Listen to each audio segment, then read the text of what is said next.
දයි හැම දිනාටම තෙරුවන් සරණයි.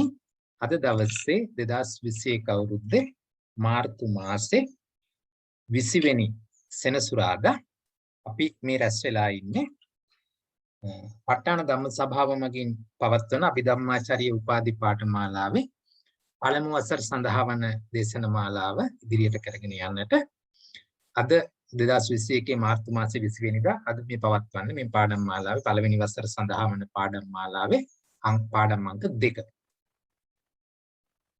ආරම්භ කරන්නට කලින් අපි තෙරුවන් නමස්කාර කරලා ඉඳිමු. සාදු සාදු සාදු. නමෝ තස්ස භගවතු අරහතෝ සම්මා සම්බුද්දස්ස. නමෝ තස්ස භගවතු අරහතෝ සම්මා සම්බුද්දස්ස. නමෝ තස්ස භගවතු අරහතෝ සම්මා සම්බුද්දස්ස.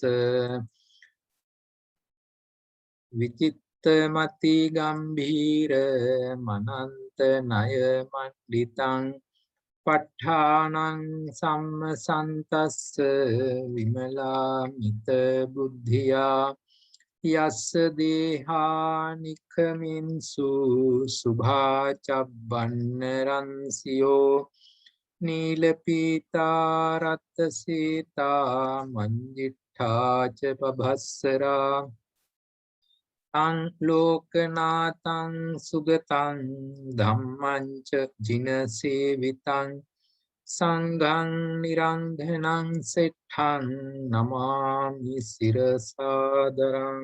සාදු සාදු සාදු. හොඳයි හැම දිනකටම තෙරුවන් සරණයි. අපි අද දවසේ එමනම් පාඩම ආරම්භ කරමු. අපි පසුගිය පාඩමේදී කතා කළා පාඩම් ආරම්භයක් හැටියට බුද්ධ දේශනාවේ සඳහන් වෙන සත්‍යෝ කී ආකාරයේද? සම්මුති සත්‍ය, පරමාර්ථ සත්‍ය කියලා දෙආකාරයකින් යෙදෙන වගේ. සම්මුති සත්‍ය කියලා අපි එදිනදා ජීවිතයේ අපිට හම්බ වෙන පනවා ගැනීම ගැන අපි කතා කළා. පරමාර්ථ සත්‍ය කියලා බුදුරජාණන් වහන්සේ විසින් අපිට හඳුන්වලා දුන්නු ඒ දේවල් වල තියෙන යථා ස්වභාවයේ නිවැරදි අයුරින් දැක ගැනීමට. එහෙම නැත්නම් පරමාර්ථ ධර්මයන් හඳුන්වලා ඒ පවතින පරමාර්ථ සත්‍ය මොකක්ද කියන එක කෙටියෙන් මතක් කිරීමක් විතරක් කරගත්තා. ඒ අනුව අපි තේරුම් ගත්ත පරමාර්ථ ධර්ම බුද්ධ දේශනාවේ බුදුරජාණන් වහන්සේ අපිට දේශනා කරලා තියෙන පරමාර්ථ වශයෙන් හඳුනා ගන්නට පුළුවන්. ඒ කියන්නේ තමාට ආවේනික වූ ගුණයක්. විශේෂයෙන් ප්‍රකට වෙන ධර්ම. එවැනි ධර්මයෝ ප්‍රධාන කොටස් 4කට බෙදලා අපි කතා කළා. චිත්තය, චෛතසිකය, රූපය, නිබ්බාණය කියලා ආකාර 4ක්. ඊළඟට අපි පසුගිය සතියේ කතා කළා මේ අභිධර්මයේ කියන්නේ නිදාන වශයෙන් ගන්නවා නම් නිදාන දෙකක් තියෙනවා. දැන් අපි ගත්තොත් සූත්‍ර පිටකයේ අරගෙන බැලුවොත් එහිදී අපිට දකින්න පුළුවන් බොහෝ සූත්‍ර පටන් ගන්න විට ඒකං සමයං භගවා සාවත්තියං විහෙරති 제තවනං ආදී වශයෙන් ඒ සූත්‍රය දේශනා කිරීමට හේතු පාදක වෙච්ච තැන ස්ථාන ආදී කරුණු ටික මුලින් සඳහන් කරලා තමයි දේශනාව පටන් ගන්න. අභිධර්මයටත් අපිට මේ වගේ නිදාන දෙකක් හඳුනා ගන්නට පුළුවන්. අපි එකකට කිව්වා අධිගම නිදානය කියලා, අනිකට කිව්වා දේශනා නිදානය කියලා. අධිගම නිදානය ගත්තොත් බෝධි මූලයේදී මේ චතුරාර්ය සත්‍ය දේශනාව අවබෝධ කරපු ආකාරය, එහෙම නැත්නම් ප ဋ ාණීය අභිධර්මය අවබෝධ කරගත් ආකාරයේ අධිගම නිදානය තුල ගැප් වෙලා තියෙනවා.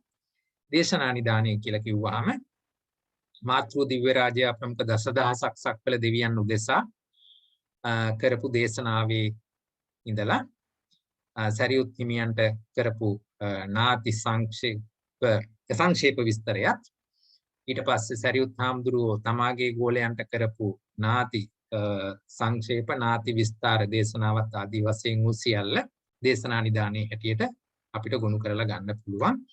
ඒ තමයි අපි පසුගිය සතියේ සාකච්ඡා කරපු දේවල් කෙටියෙන්. දැන් ඒ පිළිබඳ පසුගිය සතියේ පාඩම පිළිබඳ මොනවා හරි ගැටලුවක් එහෙම ආවද? කියවුවද සටහන? මම හිතනවා කියවන්නට ඇති. එහෙම තිබුණොත් ඉදිරියේදී හරි මතු කරන්නට පුළුවන්. අපි එහෙමනම් අද ඉදිරියට කතා කරමු. ඒ පරමාර්ථ ධර්ම හැටියට හඳුන්වපු කාරණාවල පළවෙනි කාරණාව චිත්තකාණ්ඩය. අපි ඒ චිත්තකාණ්ඩය හඳුනා ගන්නට බලමු. එතකොට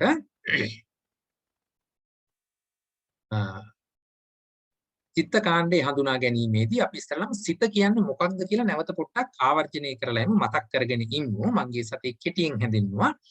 නමුත් මේ චිත්තකාණ්ඩයට එකපාරටම බහැලා ඉගෙන ගන්නට කලින් අපි බලමු මේ සිත කියන ධර්මතාවයේ මූලික ලක්ෂණ ටික ආපහු සිහි ඇඳව ගන්න පුළුවන්ද කියලා.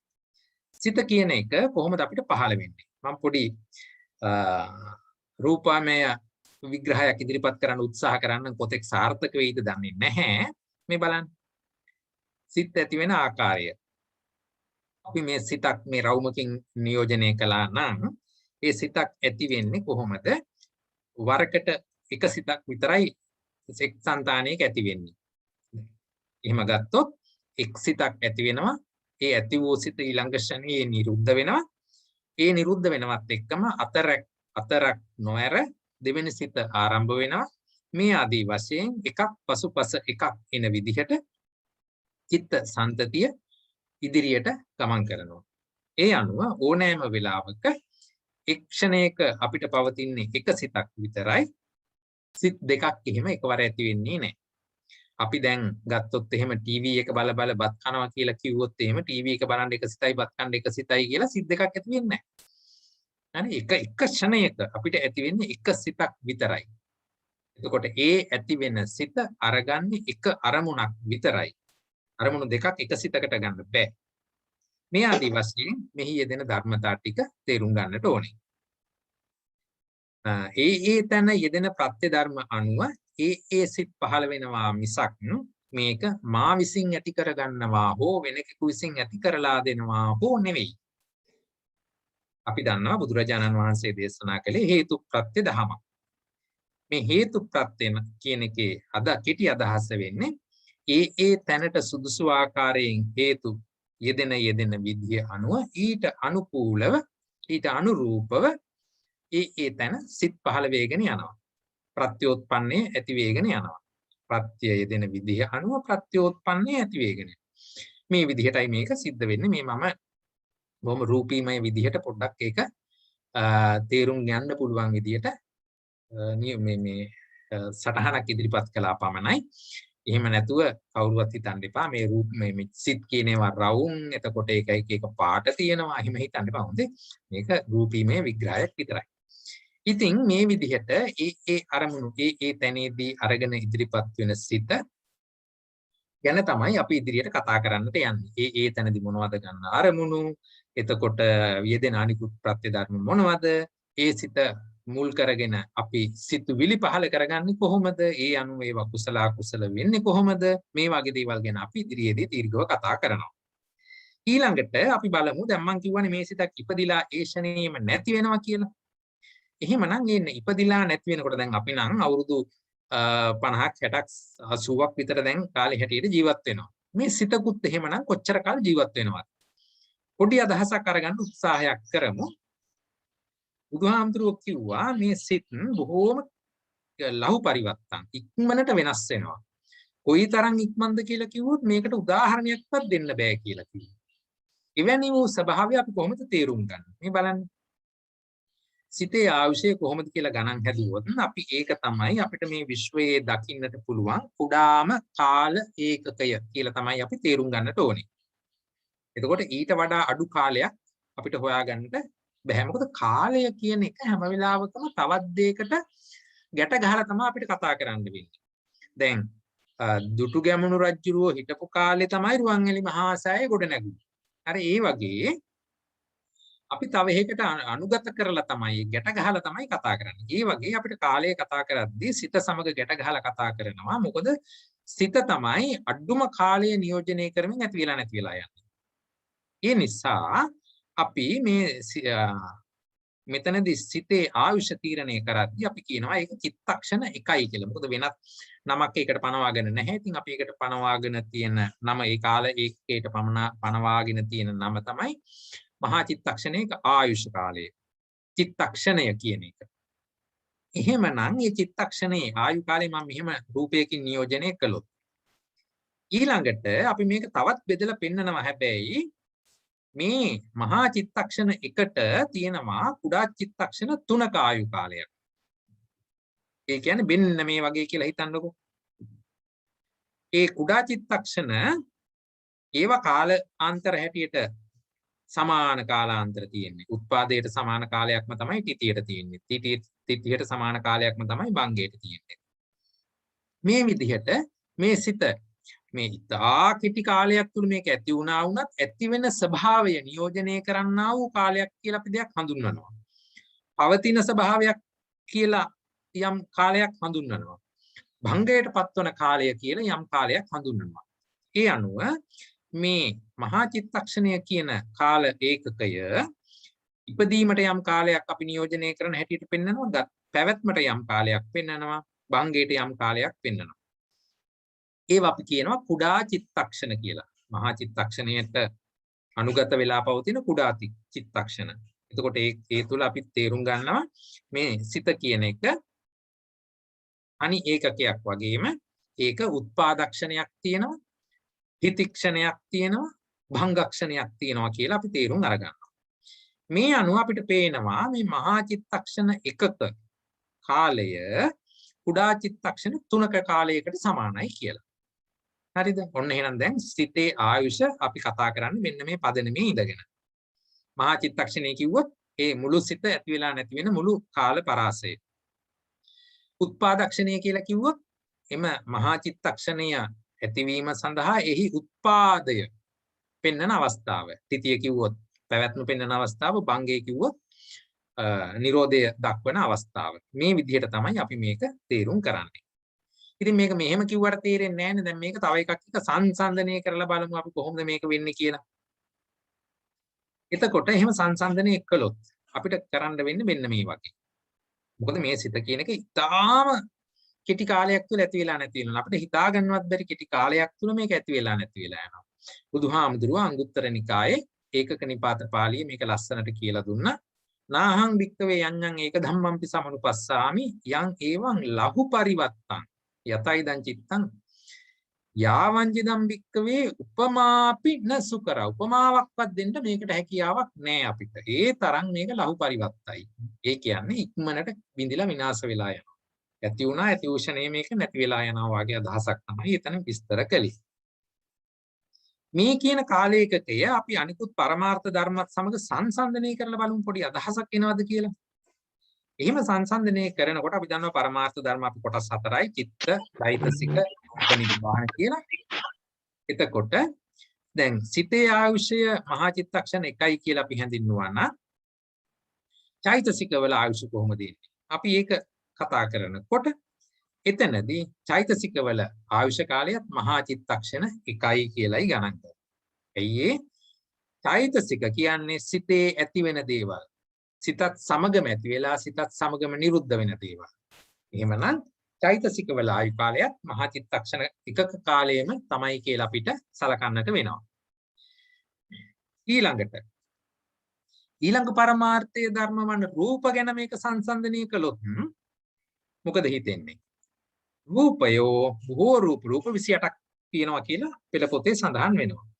ඒ රූප 28 අතරින් බොහෝ රූප ගානක් අපි ඒවා ඉදිරියේදී කතා කරනවා. බොහෝ රූපවල ආයුෂ මහා චිත්තක්ෂණ 17ක තරම් කාලයක් වෙනවා කියලා සඳහන් වෙනවා. එතකොට සිතක් මහා චිත්තක්ෂණ 1යි ආයු කාලය දරන්නේ. රූප එවැනි ආයු කාල 17ක් දක්වා පවතිනවා කියලා විස්තරයක් සඳහන් වෙනවා. එතකොට එහෙමනම් කවුරු හරි කියන්න බලන්න වැඩිපුර කාලයක් ජීවත් වෙන්නේ සිතද රූපයද? රූපය. එක රූපයක් ඉපදිලා නැති වෙලා යන කාලය තුල සිත 17 වතාවක් ඉපදිලා නැති වෙලා සිද්ධ වෙනවා. මම ඒක නැවත කියන්නම්. එක් රූප ධර්මයක් චිත්තක්ෂණ 17ක ආයු කාලයේ තියෙන එක් රූප ධර්මයක් ඉපදිලා නැති වෙලා යන අතරේදී සිත් 17ක් ඉපදිලා නැති වෙලා යනවා. ඒක තමයි කිව්වේ රූපයක ආයු කාලය චිත්තක්ෂණ 17ක් දක්වා දීර්ඝයි ලොකුයි කියලා. එහෙමනම් ඒක තේරුම් ගන්නට පුළුවන්.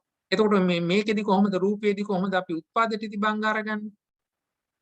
එතනදී දැන් මහා චිත්තක්ෂණ 17ක ආයුෂ තියෙනවා නම් ඒක කුඩා චිත්තක්ෂණයට බෙදුවොත් අපි 17 තුنين වැඩි කරලා අරගන්න ඕනේ කුඩා චිත්තක්ෂණයි. මහා චිත්තක්ෂණයකට කුඩා චිත්තක්ෂණ 3ක් තියෙනවා. එහෙමනම් 17 3ක් 51යි. ඒ 51කින් පළවෙනි කුඩා චිත්තක්ෂණය තමයි මේ රූපයේ උත්පාදක්ෂණය වෙන්නේ. හරිද? අවසාන කුඩා චිත්තක්ෂණය තමයි කියන්නේ 51 වෙනි චිත්තක්ෂණය තමයි ඒකේ භංගක්ෂණය වෙන්නේ. එතකොට දැන් උත්පාදක්ෂණයට එක කුඩා චිත්තක්ෂණයයි භංගක්ෂණයට එක කුඩා චිත්තක්ෂණයයි ඒ දෙක අතරේ පවතිනවා එහෙනම් කුඩා චිත්තක්ෂණ 49ක්. ඒ 49 තමයි රූපයේ තිති අවස්ථාව කියලා අපි සලකන්නේ. අපි ඒව ඉදිරියේදී කතා කරනවා. ඊළඟට අවසාන පරමාර්ථය වෙච්ච නිර්වාණයේ කාල පරාසය කොහොමද? ඒක අපි සලකන්නේ නිර්වාණය කියන ධර්මතාවයට ෂණ පැවැත්මක් නෑ. මෙහිම ඇතිවීමින් නැතිවීමෙන් පවතින ධර්මයක් නෙමේ නිර්වාණය කියන්නේ. ඒක සදාතනිකයි. හැමදාම පවතින ධර්මයක්. එහෙමනම් එහිදී මේ කියන නිර්වාණය එහෙම නැත්නම් අසංකත ධාතුවට මේ කාල ආයුෂ කාල නිර්ණයක් කරන්න බෑ අපිට කරන්නේ නෑ. හරිද? ෂණ පැවැත්මක් නෑ ඒකට. ඒක සදාතනිකයි. හැමදාම පවතින. බුදු කෙනෙක් ඇති වුණත් නැති වුණත් නිර්වාණ කියන ධර්මතාවයේ පවතින. බුදු කෙනෙක් ඇවිල්ලා ඒක අපිට හොයලා මතු කරලා පෙන්නනවා විතරයි. මේ විදිහේ අදහසක් තමයි මේ පරමාර්ථ ධර්ම වල ආයුෂ ගැන කතා කරද්දී අපිට කතා කරන්නට වෙන්නේ. ඊළඟට අපි නිකමට බලමු සිතක් ඇති වෙන්න අවශ්‍ය සාධක මොනවද කියලා. නිකම් ඇති වෙනවද? එහෙම නිකන් ඇති වෙන කතාවල් බුදුදහම තුල නෑ. මේක හේතුඵල ධමයක්. එහෙමනම් මේ සිතක් ඇති වෙන්නත් යම් යම් හේතු ධර්ම යෙදෙන්නට ඕනේ. ඒකෙදී අපි ප්‍රධානව සලකනවා ඉස්සර වෙලාම මේ සිතක් ඇති වෙන්නට නම් පැවතගෙන එන සිත් පරම්පරාවක් තියෙන්නට ඕනේ කියලා. හරිද? ඒක අපි සරලව තේරෙන විදිහකට කිව්වොත් අපි දන්නවනේ අපි හිතමුකෝ වටක වැලක් කියලා. මේ මොකක් හරි වැලක්. වැලක දලු දාන්නේ අග්ගිස්සෙන්නේ. හරිද? එතකොට ඒ දැල්ලේ අග්ගිස්සෙන් තමයි ඊළඟ දැල්ල පටන් ගන්න. ඒ වගේ මේ පැවතගෙන එන සිත් පරම්පරාවේ ඊළඟට අග්ගිස්සට තමයි ඊළඟ සිත ඇති වෙන්නේ.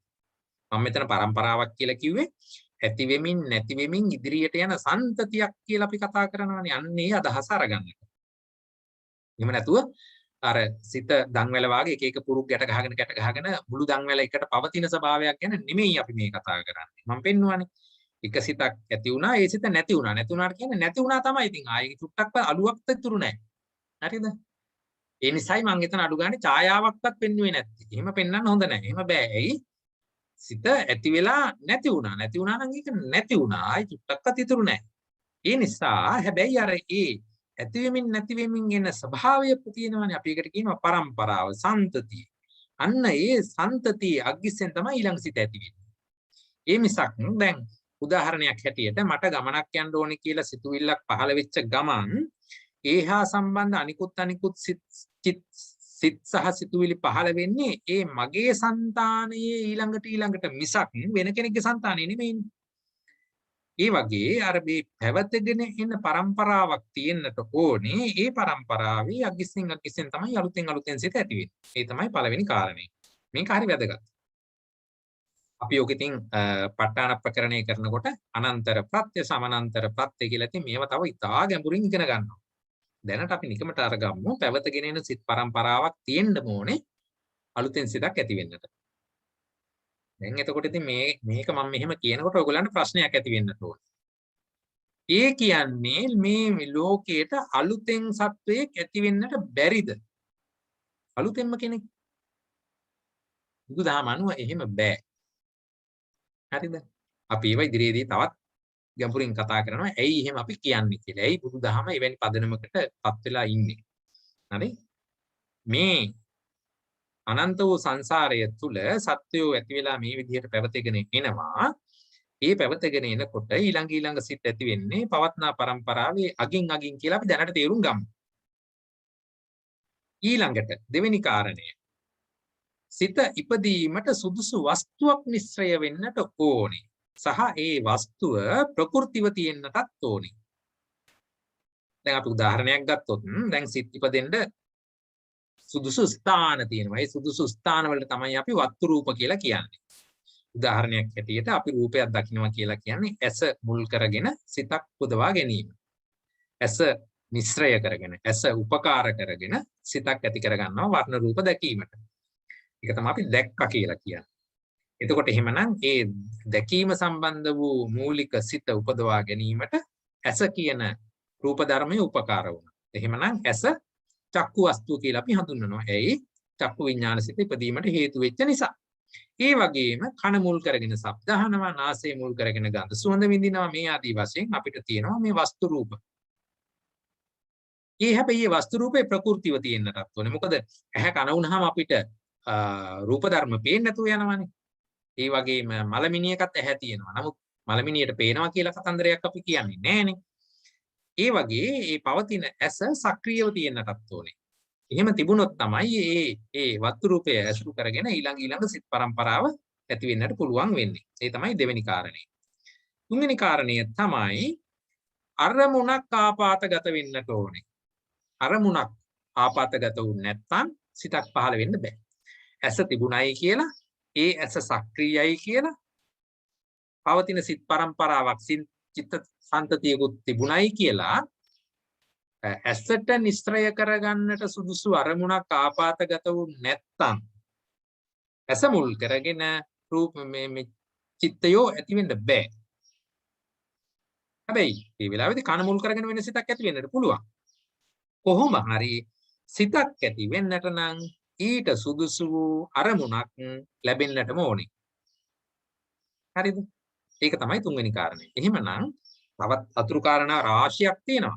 අපි මූලික කාරණා හැටියට ගත්තොත් සිතක් ඇතිවීමට අවශ්‍ය ප්‍රධාන සාධක හැටියට අපිට පෙන්වන්නට පුළුවන් පැවතගෙන එන සිත් පරම්පරාවක් තියෙන වගේ, සිතක් ඉපදීමට සුදුසු වස්තුවක් මිශ්‍ර වෙන්න ඕනේ වගේ, අරමුණක් ආපాతගත වෙන්න ඕනේ කියන කාරණා තුන. දැන් මේ අරමුණක් ආපాతගත වෙනවා කිව්වහම මේකට උදාහරණයක් තමයි දැන් අපි බලමුකෝ. දැන් බොහෝම වයසට ගිය පුද්ගලයෙකුට නැගිට ගන්න ඕන නම් ඒ පුද්ගලයා හැරමිටියක් උපකාර කරගන්නවා. හැරමිටිය නැත්නම් මේ මිනිස්සයාට නැගිට ගන්නට බෑ, විද ගන්නට බෑ. ඒ වගේ මොකද ඒ පුද්ගලයා ඒ කාලය තුල පවත්න දුර්වලභාවය නිසා. ඒ වගේ මේ සිතත් දුර්වල ස්වභාවයක් කියලා අපි මේ වෙලාවේදී අර්ථකථනය කරනවා. එහෙමනම් ඒ දුර්වල සිතට නැගී සිටීම සඳහා අර දුබලයාට හැරමිටිය වගේ මේ දුර්වල සිතට නැකිටලා හිට ගන්නට නම් පිබිදෙන්නට නම් අනිවාර්යයෙන්ම අරමුණක් අවශ්‍යයි. හැබැයි ඉතින් අරමුණු ලෝකෙ තිබුණයි කියලා අපිට හොෝගාලා සිත් ඇති වෙන්නේ නැහැ. මොකද අරමුණු වලට සිතක් උපදවන්නට බෑ. සිතක් ඉපදවීමට අනිකුත් සාධක හේතු භූත වෙන්න ඕනේ. අරමුණු තිබූ පමණින්ම සිත් ඉපදෙන්න බෑ. එතනදී වැදගත් වෙනවා මේ පවතින සිත් පරම්පරාවම වැදගත්. හරිද? එහෙම නැතුව ලෝකේ ඕන තරම් අරමුණු තිබුණයි කියලා සිත් ඇති වෙන්න බෑ. එහෙමනම් ඉතින් මලමිනියටත් සිත් ඇති වෙන්න ඕනේ. එහෙම බෑ. හරිද? ඊළඟට තව විශේෂ එකක් තමයි මේ හැබැයි සිත යම් කිසි ආකාරයකින් අපි භාවනාවෙන් ප්‍රගුණ කරලා දියුණු කරලා යම් කිසි මට්ටමකටපත් කරගත්තොත් එතනදී වස්තු රූප නැතුව නම් සිත් උපදවා ගන්නට පුළුවන්. හැබැයි එහෙම වෙන්නේ කොහොමද? ඒ සිත භාවනා කරලා දියුණු මට්ටමකටපත් කරගත්තොත්, පුහුණු කළොත්. එහෙම වුණොත් නම් වස්තු රූපය අයින් කරලා සිත් උපදවා ගන්නට හැකියාව ලැබෙනවා. හැබැයි ඒ පවත්වාගෙන ඉන්න සිත් පරම්පරාව නොසිඳී පවතින්නට ඕනේ. හැබැයි අරමුණක් ආපాతගත වෙන්නට ඕනේ. ඒ ආදී මූලික කාරණා සම්පූර්ණ වෙන්නට ඕනේ. ඒ තමයි සිතක් ඇතිවීමට අවශ්‍ය මූලික කාරණා හැටියට අපි සලකන්නේ. ඊළඟට අපි බලමුකෝ යම් කිසි ජීවයක සිත් නූපදින අවස්ථා මොනවද කියලා එකක් නම් අපි කතා කළා. නිරෝධ සමාපත්තියේදී සහ අසඤ්ඤ තලයේදී ඔන්න සිත් උපදින්නට බෑ. නිරෝධ සමාපත්තිය කියලා කියන්නේ අනාගාමින් වහන්සේලා හෝ මහරහතන් වහන්සේලා විසින් නිර්වාණ සැපය මේ භවයේදීම අත්විඳීම සඳහා සමාධියකට සමවැදීම. ඒක අපි කියනවා නිරෝධ සමාපත්තිය කියලා. එතනදී සිත් ඉපදවීමත් නවතිනවා. උපරිම දවස් 7ක් කාලයක් අපිට මේ විදිහට ඉන්න පුළුවන් කියලා පෙළ පොතේ සඳහන් වෙනවා. අන්නේ නිරෝධ සමාපatti කාලයේදී සිත් උපදින එක නතර වෙනවා. ඒක අවස්ථාවක්. එතන ජීවය පවතිනවා, හැබැයි සිත් උපදින එක නතර වෙනවා. ඒ වගේම තමයි අපි දන්නවා බ්‍රහ්මතලයක් තියෙනවා අසඤ්ඤ සත්ත්ව කියලා. රූපාවචර බ්‍රහ්මතලයක්. අන්නේ අසඤ්ඤ තලයේදී අසඤ්ඤ සංඥාවක් නැහැ. සංඥාව කියන්නේ සිත අණුව පැවතෙන එකක් නේ. එහෙමනම් සංඥාවක් නැහැ කියලා කිව්වනම් සිත නැහැ කියන අදහස. ඒ තලයේදීත් එහෙමනම් සිත් පහළ වෙන්නේ නැහැ. හැබැයි ජීවේ පවතිනවා. මොකද ඒ අසඤ්ඤ තලයේ උපදින්නට හේතුභූත වෙච්ච කුසල කර්මය යම් කිසි කාලයක ගෙවිලා ඉවර වුණාම නැවත ඒ සත්වයා ප්‍රතිසන්දියක් ලබන නිසා. එහෙමනම් අසඤ්ඤ තලයේ ඉන්න කාලයේදී සිත් පහළ නොවුනාය කියලා ඒ සත්වයා මැරිලා නෙමෙයි. එහෙම නැත්නම් නූපදින ස්වභාවයටපත් වෙලා නෙමෙයි. ඒ කුසල ශක්තිය ඉවර වුණාම නැවත ඔහුට ප්‍රතිසන්දිය ලැබෙනවා. එහෙමනම් ජීවේ පවතිනවා. මෙන්න මේ අවස්ථා දෙකේදී තමයි අපි දකින්නට පුළුවන් වෙන්නේ සිත් නූපදින අවස්ථා කියලා. ඒ අනුව යම් කිසි කෙනෙකුට හිතුණා නම් මට මෙන්න මේ කාලය තුල සිත් නූපදුණයි කියලා පොඩ්ඩක් විමසලා බලන්න තම තමන්ට රහත් මාර්ගයටපත් වෙලා නිරෝධ සමාපත්තියට වැදුනාද එහෙම නැත්නම් තමන් අසඤ්ඤ ස්ථලයට ගියාද කියලා පොඩ්ඩක් හිතලා බලන්න. මොකද මේ කාලයේ බොහොම වල්මත් වෙන තැන් තියෙන නිසා. හරි. ඊළඟට අපි තව චුට්ටක් බලමු සිතේ ස්වභාවය ගැන මොනවද අපිට හිතා ගන්නට පුළුවන් කියලා. දැන් මම පෙන්නලා දුන්නා සිත කියන එක වේගයෙන් ඇතිවෙමින් නැතිවෙමින් යන ධර්මතාවයක් කියලා. ඒ කියන්නේ මේ ඇති වෙනවා කිව්වහම පෙර තිබිච්ච සිතක් ආයෙ ඇති වුණා නෙමෙයි. අලුතෙන්ම තමයි ඇති වුනේ. අලුතෙන්ම හේතු ධර්ම යෙදුණා අලුතෙන්ම ඇති වුණා. ඒ නිසා අර පැරණි මැරිච්ච සිතක් ආයෙ ඇති වුණා එහෙම නෙමෙයි. මේ විදිහට අර්ථකථනය කරන්න එපා. අලුතෙන්මයි ඇති වුනේ. හරිද? එතකොට ඒක වර්තමානයේ ඇති වුණා. වර්තමානයේ කියලා කියන්නේ ඇත්තටම මේ මොහොත මේ ෂණය. ඉතින් මේ ෂණය කියන මොහොතේ තමයි ක්ෂණය අපිට හඳුනා ගන්න පුළුවන් වෙන්නේ සිත් ඇතිවීම මත. එහෙමනම් මේ ෂණයෙම ඇති වූවා. හරිද? මේ විදිහට ඒක තේරුම් ගන්නට ඕනේ. ඊළඟට දැන් පෙර තිබිච්ච එකක් දැන් ඇති වුණා නොවේ වගේම තමයි දැන් තිබිච්ච එක අනාගතයට යනවත් නෙමෙයිනේ එහෙනම්. මේ දෙකම එකම අර්ථයේ යෙදෙනවනේ. දැන් තියෙන එක අනාගතයට යනවා නම් කෙනෙකුට කියන්න පුළුවන් එහෙමනම් පෙර තිබිච්ච එක තමයි දැන් ඇති වුනේ කියලා. එහෙම වෙන්නේ නැහැ. හරිද? පෙර තිබිච්ච සිත් ඒ තැන්වලදීම නිරෝධ වුණා. ආයෙ පොඩ්ඩක්වත් ඉතුරු නැහැ. ආයෙ ඇති වෙන්නෙත් නැහැ. වර්තමානයේදී අලුතෙන්මයි ඇති වුනේ. ඒ සිත අනාගතයට යන්නෙත් නැහැ. අනාගතයේදී ඒ තැන යෙදෙන ප්‍රත්‍ය ධර්මානුව ඒ තැන අලුතින්ම සිත් ඇති වෙනවා. මිසක් මෙහි තියෙන ඒවා එහෙ යන්නේ හෝ එහෙ තියෙන ඒවා මෙහෙ එන්නේ හෝ එහෙම කතාවක් නැහැ. ඒ විදිහට තමයි මේ ධර්මතාවය අපි තේරුම් ගන්නට ඕන. මොකද මේක ඉතාල වැදගත් වෙනවා. මේ ධර්මතාවය මේ විදිහට තේරුම් ගත්තේ නැත්නම් කෙනෙක්ට හිතෙන්න පුළුවන් මට පොඩි කාලේ ඉඳලා දැන් වෙනකම් තනි සිතම පැවතුණා. මේ සිතම තමයි ඉස්සරහට යන්නේ. උදාහරණයක් හැටියට අපි ජාතක කතා පොත්වල අහලා තියෙනවා. මහණෙනි මම තමයි ඒ කාලේ බ්‍රහ්මදත්ත රජුරු වෙලා හිටියේ. එහෙමනම් මේ ආදී වශයෙන් බලනකොට මේ එකම දේද සිද්ධ වෙන්නේ කියලා කෙනෙක්ට හිතන්නට පුළුවන්. නමුත් එහෙම ගන්න බෑ. සිත කියන ධර්මතාවය ඒ තැන ඇති වුණා නැති වුණා එච්චරයි. නැති වුණා නම් ඒක නැති වුණා නැවත ආපහු ඇති වෙන්න ස්වභාවයක් නැහැ. ඒ විදිහට ඒක තේරුම් ගන්නට ඕන. දැන් මේ විදිහේ ස්වභාවයක් ගැන කතා කරුවේ නැත්නම් මේ බුදුදහමේ තියෙන સિદ્ધාන්ත අපිට කතා කරන්නට බැරි වෙනවා. ඒ නිසා මේක නිවැරදිව තේරුම් ගත යුතුයි. ඒ අනුව තමයි සිතේ ප්‍රධාන ලක්ෂණ තුනක් අපිට හඳුනන්න පුළුවන්. මේක ඇති වී නැති වී යන බැවින් අනිත්‍යයි කියලා අපි කියනවා. ඒ ඇති වී නැති වී යන බව එහෙම නැත්නම් අනිත්‍ය බව නිසාම ඒක දුකයි. මේ මයන්න හරි වැදගත්. නිසාම මොකද අනිත්‍ය බව නිසා දුකයි කිව්වොත් වෙන අර්ථයක් ඉන්නේ. අනිත්‍ය බව නිසාම දුකයි. ඒයි නැවත නැවත උපදවන්නට වේදෙන නිසා. හරිද? අපි ඉදිරියේදී ඉගෙන ගන්නවා බුදුදහම දුකයි කියලා කිව්වේ මොකක්ද කියලා. කොනිත්තුහාම අපිට රිදෙනවා. ඒක වේදනාවට අනුරූප වූ දුක්ඛ ස්වභාවයක්. ඒක නෙමෙයි බුදුහාමුදුරුවෝ කතා කළේ. මොකද ගහපුවාම කොනිත්තපුවාම රිදෙනවා කියන එක තිරිසන් සත්වයක් දන්නවා. හැම සත්වයකටම ඒක අත්දැකීමෙන් දන්නවා. නමුත් බුදුහාමුදුරුවෝ දේශනා කළේ පුබ්බේ අනනුස්සුතේසු ධම්මේසුනේ. පෙර නොඇසූ දහමක්නේ. එහෙමනම් ඒ පෙර නොඇසූ දුක් ස්වභාවය කියන එක කොනිත්තපුවාම රිදෙනවා කියන එක ගලපන්න බෑනේ. එතනදී අපි ඒවා දීර්ඝව විස්තර කරනවා. දුක කියන ස්වභාවයේ ලක්ෂණ හතරක්: පීලනට්ඨය, සංකතට්ඨය, සන්තාපට්ඨය, විපරිණාමට්ඨය ආදී වශයෙන්. අන්න ඒ ධර්මතාවයත් එක්ක ගලපනකොට මේ අනිත්‍ය වෙන යම් ධර්මයක් වේද, එය දුකයි. ඒ ස්වභාවය දුක් සහගතයි. ඒ විදිහට අපිට මේ සිතත් ඒ විදිහට සංස්කාර ධර්මයක්. එහෙමනම් ඒක අනිත්‍යයි. ඒ අනිත්‍ය නිසාම ඒක දුක් බව ගැබ් වෙලා තියෙනවා. එහෙමනම් මේ විදිහට යම් කිසි දෙයක් අනිත්‍ය නම් දුක නම් ඒක කිසි විටකත් පවතින සාරවත් දෙයක් හැටියට ගන්න බෑ. එහෙමනම් ඒක ආත්ම සාරභාවයෙන් ගත නොහැකි නිසා අපි කියනවා අනාත්මයි කියලා. මේවා ටිකක් ගැඹුරු කාරණා. අපි ඉතින් ඉදිරියේදී හිමින් ඉගෙන ගනිමු. මේ විදිහට තමයි අපිට සිත ගැන කෙටි හැඳින්වීමක් කරන්නට පුළුවන් වෙන්නේ. අපි සිත් බෙදලා දක්වන්නට කලින් මේ වාගේ මූලික ස්වභාවය ගැන කෙටි අදහසක් අපි තුල තියෙන්නට ඕනේ. හරි, ඊළඟට දැන් අපි බලමු මේ සිත කොහොමද බෙදෙන්නේ කියලා. ඔන්න දැන් සිත බෙදලා පෙන්වන්නටයි යන්නේ. මොකද බුදුදහම කියන්නේ විභජ්‍යවාදී ධර්මයක්. මේක බෙදලා තමයි අපි ඉගෙන ගන්න. එතකොට පහසුවේ කොහොම දීර්ඝව අපිට මේ ගැන ඇනලයිස් කරන්න පුළුවන්, ඉගෙන ගන්නට පුළුවන්. පොත්පත්වල ඉස්සරලාම සිත බෙදලා දක්වන තැන දක්වනවා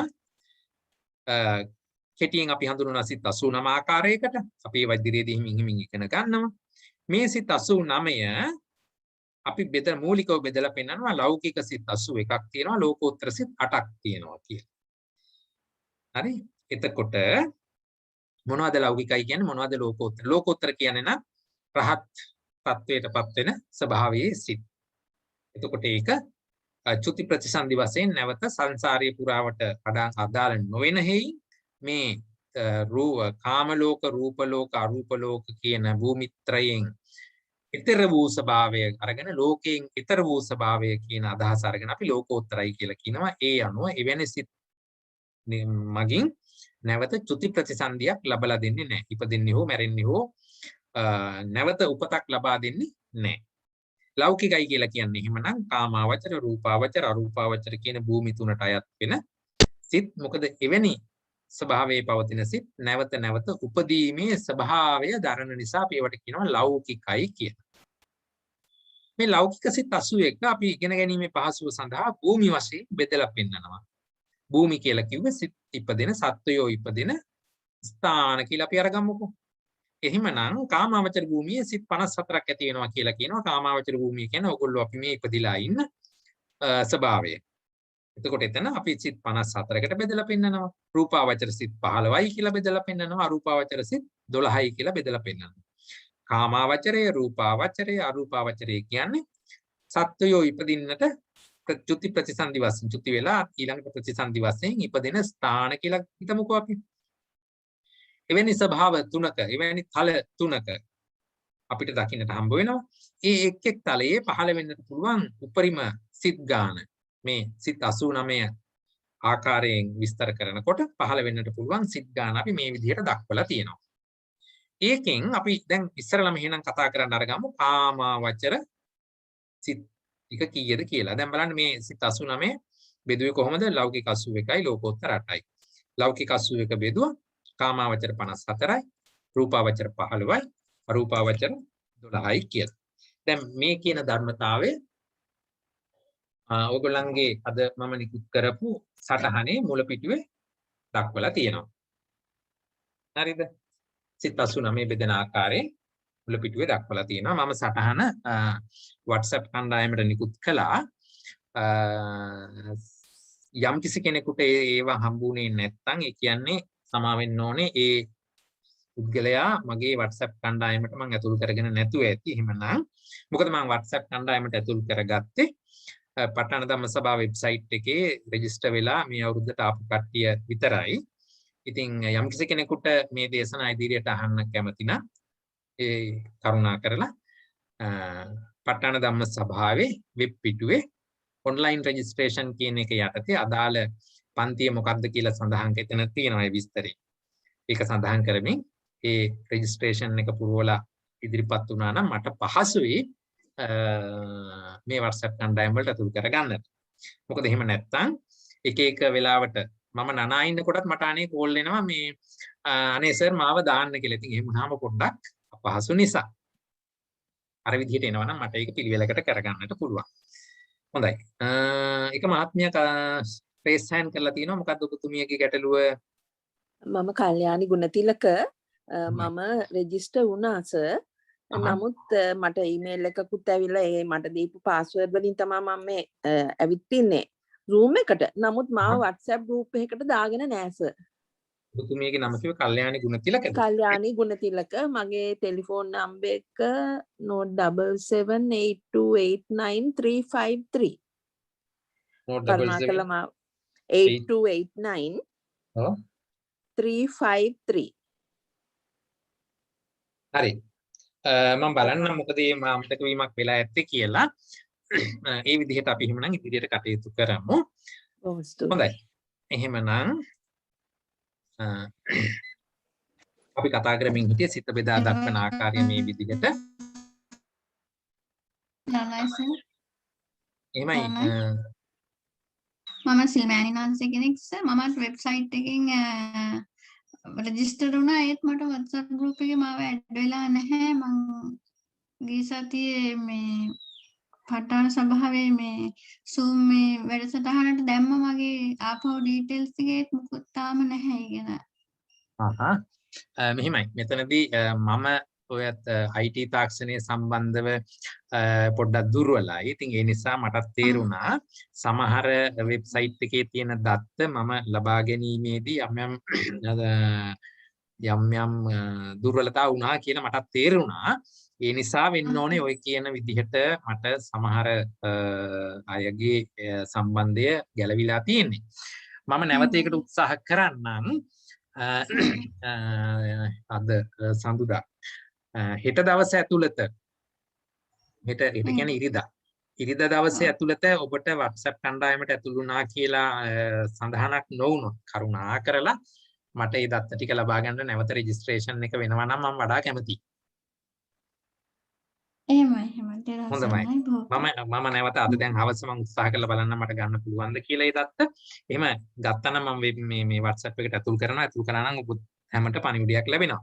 එසේ නොලැබුණා නම් ඊට දවස් ඇතුළත එසේ නොලැබුණා නම් කරුණා කරලා නැවත රෙජිස්ට්‍රේෂන් එක කරනවා නම් මම කැමතියි.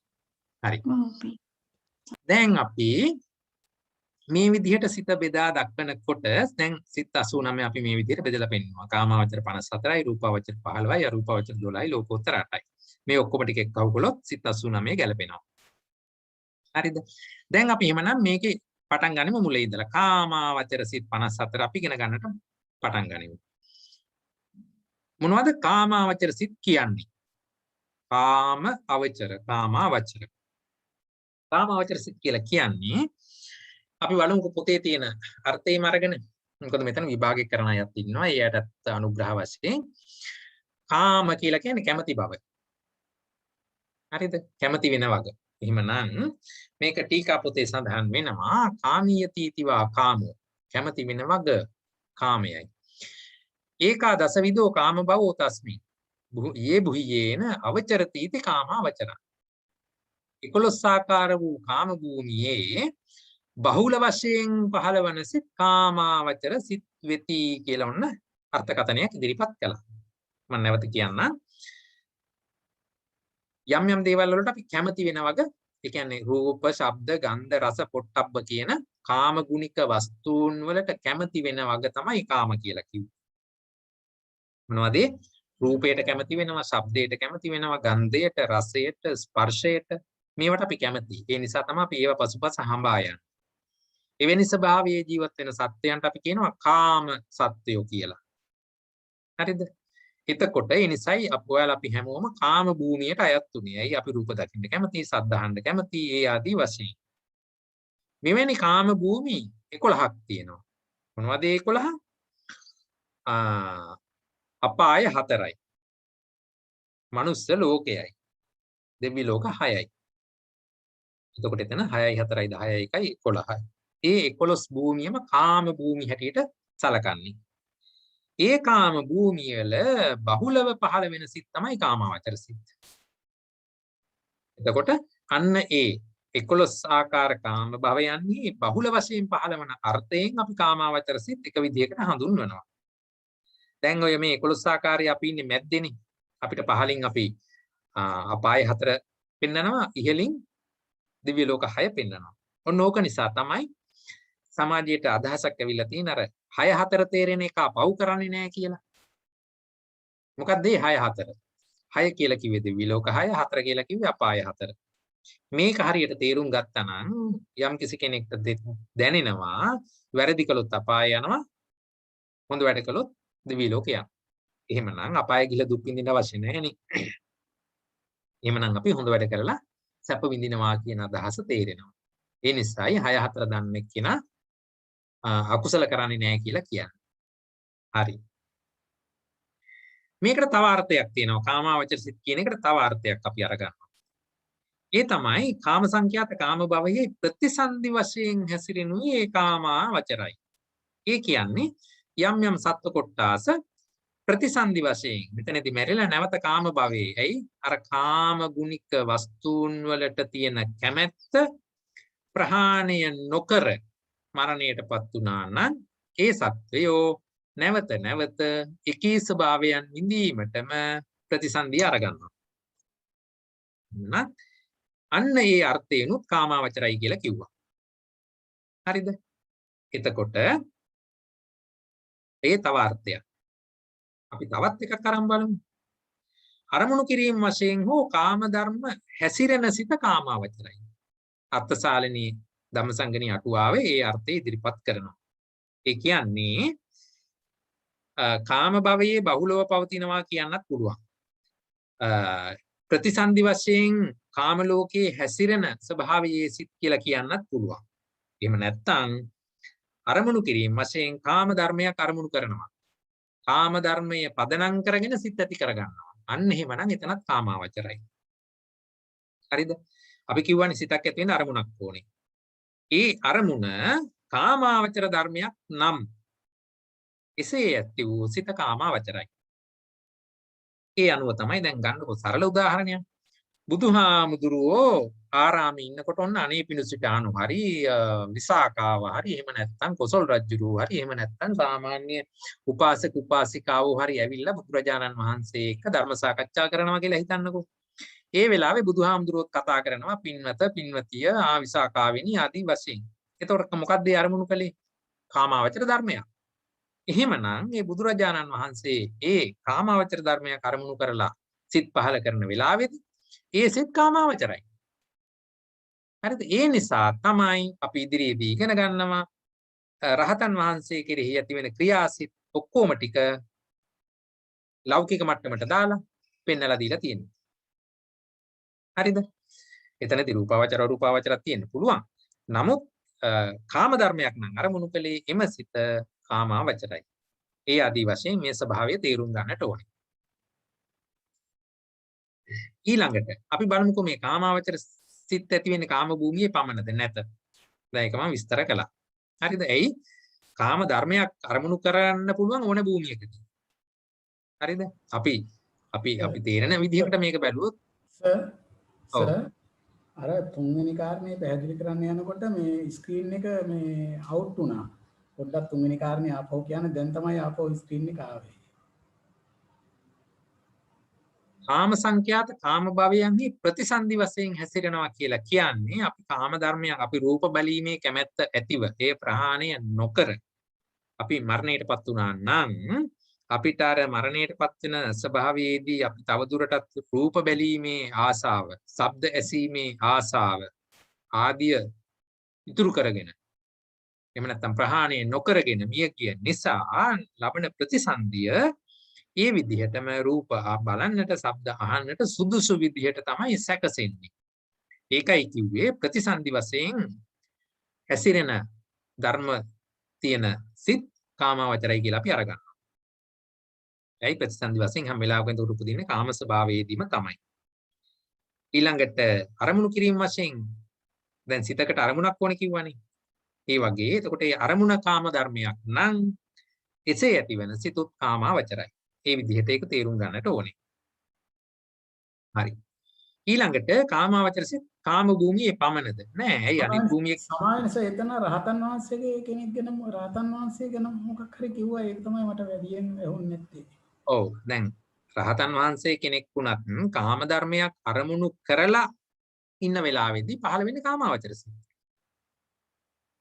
හරිද? බුදුහාමුදුරුවෝ තමාගේ උපාසක උපාසිකාවන් අරමුණු කරලා කතා බතා කරන වෙලාවේදී සතුටු සාමිච්චයේ දෙන වෙලාවේදී ධර්ම සාකච්ඡා පවත්වන වෙලාවේදී අරමුණු කලේ සත්වයාණන් උපාසකයාණන් විශාකාවණන් අනේපිනුසිතානෝණන් එතකොට ඒ කියන්නේ කාම ධර්මයක් අරමුණු කරලා තියෙනවා. රූපේ මුල් කරගෙන, ශබ්දේ මුල් කරගෙන ආදී වශයෙන් එවැනි තැනකදී ඇති වෙන්නේ කාමාවචර සිත්. ඒක තමයි අපි තව ඉදිරියේදී ඉගෙන ගන්නවා කාමාවචර සිත් අතරේදී ක්‍රියාසිත කියලා જાතියක් තියෙනවා. ඒ රහතන් වහන්සේ උදෙසා ඇති වෙන කාමාවචර සිත් ගොනු කරලා දක්වපු තැන. ඒව ඉදිරියේදී ඉගෙන ගන්නවා. දැන් ඒ අනුව අපිට තේරෙනවා අනිකුත් රූපාවචර භූමිය වේවා, අරූපාවචර භූමිය වේවා, අපරියාපන්නය වේවා, ඒ කොතනදීත් අරමුණු කලේ කාම ධර්මයක් නම් එහිදී කාමාවචර සිත් ඇති වෙන්නට පුළුවන්. එහෙම නැත්නම් ඒ රූප භූමියේදී කාම ධර්මයක් අරමුණු කරලා සිතක් ඇති වුණා නම් සත්වයා ස්වභාවයේ රූපාවචර වුණත් එහිදී අරමුණු කළ කාම ධර්මයේ මුල් කරගෙන සිත ඇති වුණා නම් ඒ සිත අපි හඳුනනවා කාමාවචර සිතක් කියලා. ඇයි? අරමුණ කාමාවචර මට්ටමේ එකක් නිසා.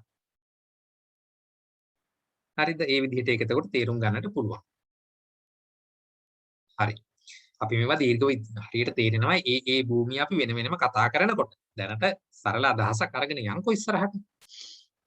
ඊළඟට මේ විදිහට ඇති වෙන කාමාවචර සිත් ඔක්කොම අපිට දක්වන්නට පුළුවන් 54ක් තියෙනවා කියලා. හරිද?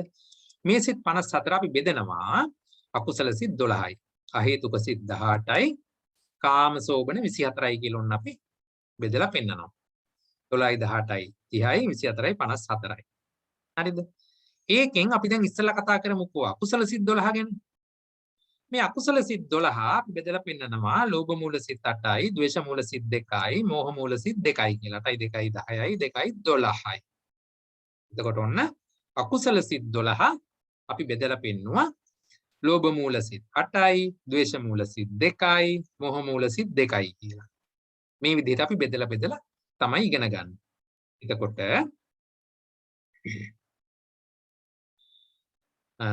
අපි අහේතුක සහ කාමසෝබන පසුව ඉගෙන ගනිමු. දැනට අපි අකුසල සිත් වලට ફોකස් වෙලා ඒක හරියට කතා කරමු. ඉස්සරලා අපි බලමු මොනවද මේ අකුසල කියලා කියන්නේ කියලා. හරි? එකින් එක හැමින් ඉගෙන ගනිමු. ඉස්සරලා අපි බලමු පොදුවේ අකුසල කියන්නේ මොනවද කියලා. මොකද මේ අකුසල ස්වභාවවලනේ බෙදුනේ ලෝභ මූල, ද්වේෂ මූල, මෝහ මූල කියලා. ඒ උපකොටස් වලට බෙදෙන්න කලින් පොදුවේ අකුසල කියලා කියන්නේ මොනවද කියලා සලකමු බලන්න. අකුසල කියලා කිව්වහම ඒක පොතේ සඳහන් වෙන්නේ මෙන්න මේ විදිහට. යමකුගේ సంతානෙහි ඇතිවහොත් අනාගතයේහි ඔහුට අනිෂ්ට විපාක ඇති කරන්නා වූ සිත් අකුසල සිත් නම් වේ. මොකක්ද ඒ කිව්වේ? කෙනෙක්ට ඔන්න සිතක් පහළ වුණා. ඒක අකුසලයි කියලා කියන්නකො. එහෙම වුණා නම් එහි විපාකය හැටියට එහි ඉදිරි අනාගත ඵලයේ හැටියට ඔහුට හම්බ වෙන්නේ අනිෂ්ට විපාක. දුක් සහගත ස්වභාවයක් අනාගතයේදී ඇතිවෙන්න හේතු භූතයි. ඇතිවෙන්න සිද්ධ වෙනවා. අන්න ඒ විදිහට අනිෂ්ට විපාක ඇති කරලා දෙන්න සුදුසු ඇති කරලා දෙන්න පුළුවන් ශක්තිය තියෙන සිත්වලට අපි කියනවා අකුසලයි කියලා. පොදුවේ කතා කරන අර්ථය ඕක. හරිද? මේක තව පැත්තකින් කිව්වොත් අපිට කියන්න පුළුවන් කුසලයන්ට ප්‍රතිවිරුද්ධ වූ නොයෙක් දුක් විපාක උපදවන සිත් අකුසලයි කියලා. ඇයි? කුසලය කළොත් අපි දිව්‍ය ලෝකෙට යන්නේ සැපනේ විඳින්නේ. එහෙමනම් කුසලය කළොත් සැප විඳිනවා. එහෙමනම් අකුසලය කළොත් දුක් විඳිනවා.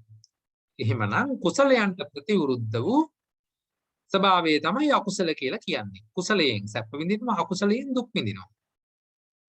හරිද? ඒ විදිහට තමයි අපි පොදුවේ අකුසල කියන එක තේරුම් ගන්න ඕනේ.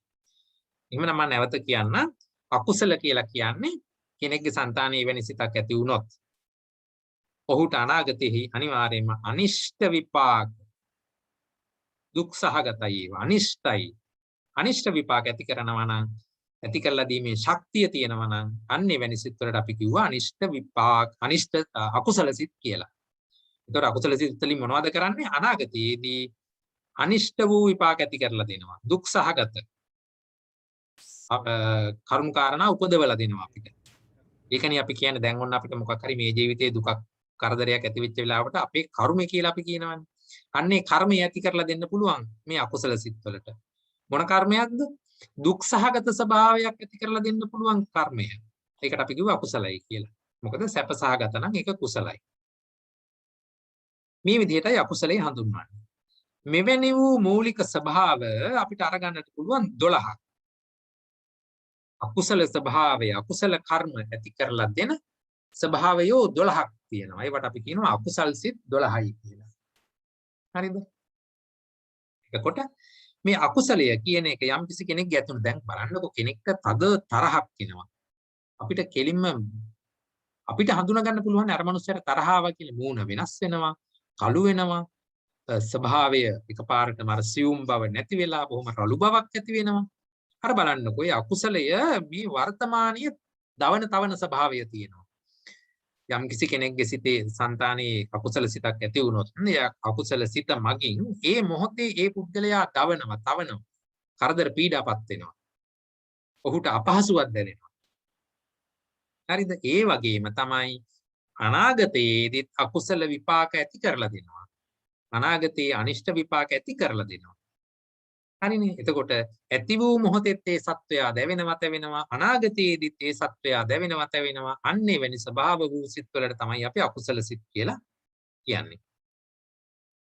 එතකොට මේ අකුසල සිත් නම් කරනකොට හරිනේ මේව අපි එක එක නම් දීලා අපි ඉගෙන ගන්නවානේ. ඒ නම් කරනකොට එහි නම් කරන පදනම අපි අරගන්නේ අකුසල මූල තුනක් තියෙනවා. අන්නේ මූල තුන පදනම් කරගෙන තමයි අපි අකුසල සිත් නම් කරන්නේ. මොනවද මේ මූල තුන? ලෝභ මූලය, ද්වේෂ මූලය, මෝහ මූලය කියලා. හරිද? මූලය කියලා කියන්නේ මොකක්ද? දැන් අපි ගමුකෝ ගහක මූල අපිට මුල් හම් වෙනවා ගහක මුල් වලින් මොකද කරන්නේ? මේ මුල් ටිකෙන් ඒ ගහ ඒ පොළවේ අපූර්වට එක තැනක බොහොම ස්ථිරව පිහිටා සිටින්නට මේ මුල් ටික උපකාර කරලා තියෙනවා. හුළඟක් ආවයි කියලා ගහගෙන යන්නේ නැහැ. ඒ මුල් වලින් පොළව බදාගෙන එතනම ස්ථිරව පිහිටා සිටිනවා. ඒ වගේ තමයි ඒ අර්ථයෙන් තමයි මූල කියලා මේ මෙතනදිත් අපි කතා කරන්නේ. එහෙමනම් යම් කිසි මූලයක් ලෝභය වේවා, ද්වේෂය වේවා, මෝහය වේවා. මේ මූලයක් යම් කිසි සිතක යෙදුණා නම් එකී අරමුණ කෙරෙහි දැඩිව ස්ථිරව පිහිටා සිටින බවක් මේ මූල මගින් සිද්ධ කරලා දෙනවා. ලෝභයක් කියන එකක් ඇති වුණා නම් ඒ ඇති වෙච්ච මුල් වෙච්ච අරමුණ ස්ථිරව පිහිටා සිටීමට ඒ තුල කිඳා බැසීමට මේ ලෝභ මූලය උපකාර වෙනවා. තරහක් ඇති වුණා නම් ඒ තරහ තුල ඇතුළට බැහැගෙන එයින් ගැලවෙන්නට බැරි විදිහට රඳා පවත්වා ගන්නට ද්වේෂ මූලය උපකාර වෙනවා. යම් කිසි මුලාවකටපත් වුණා නම් ඒ මුලාව තුල රැඳී සිටින්නට ගෙයින් ගැලවී නොෙන්නට මෝහ මූලය උපකාර වෙනවා. ඒ විදිහට ලෝභය, ද්වේෂය, මෝහය කියන මූල තුන ඒ අරමුණු අරබයා සුදුසු පරිද්දෙන් ස්ථිරව පිහිටා සිටීමට උපකාර වෙනවා. එහෙමනම් ඒක පදනම් කරගෙන තමයි අකුසල සිත් ටික අපි නම් කරන්නේ. හරිද? එතකොට අපි ඒක කෙටියෙන් කිව්වොත් අරමුණ කෙරෙහි අකුසල ආකාරයෙන් ස්ථිරව පිහිටා සිටීමට අකුසල මූල උපකාර වේ. මොකද මීට ප්‍රතිවිරුද්ධව කුසල මූලක් තියෙනවා. එතකොට එතනදි වෙන්නේ කුසල ආකාරයෙන් පිහිටා සිටීමටයි එතනදි උපකාර වෙන්නේ. අපි මෙතන කතා කරන්නේ අකුසලනේ. එහෙමනම් අකුසල ආකාරයෙන් ස්ථිරව පිහිටා සිටීමට මේ කියන අකුසල මුල් තුන උපකාර වෙනවා. එතකොට මේ පදනමේ ඉඳගෙන අපි කතා කරද්දී ලෝභ මූල සිත්වල මොකද මෝහය කියන එක හැම අකුසල සිතකටම පොදුයි. අපි මේ මෝහය කියන නිවැරදි සත්‍ය ස්වභාවය තේරුම් ගන්නට බැරි බව තමයි මෝහය කියලා කිව්වේ. එතකොට ඒ නිසාම තමයි අපි අකුසල් කරන්නේ. අපි නිවැරදි දේ නිවැරදි ආකාරයෙන් දැනගත්තා නම් ඒක අකුසල වෙන්නේ නැහැ. එහෙමනම් මේ මෝහය කියන එක හැම සිතකටම හැම අකුසල සිතකටම පොදුයි. එහෙමනම් ලෝභ මූල සිත කියන තැනදී එතන තියෙනවා මෝහය සහ ලෝභය. හැබැයි ලෝභය ප්‍රකට විදිහට ප්‍රබල විදිහට අපිට මතුවලා පේන නිසා අපි එතනදී කියනවා ඒක ලෝභ මූල සිතක් කියලා. ඒකෙන් කියන්නේ මෝහය නැහැ කියන එක නෙමෙයි. මෝහය තියෙනවා. හැබැයි මෝහයට වඩා ඉදිරියෙන් ලෝභ ස්වභාවය නැවිලා පේනවා. හරිද?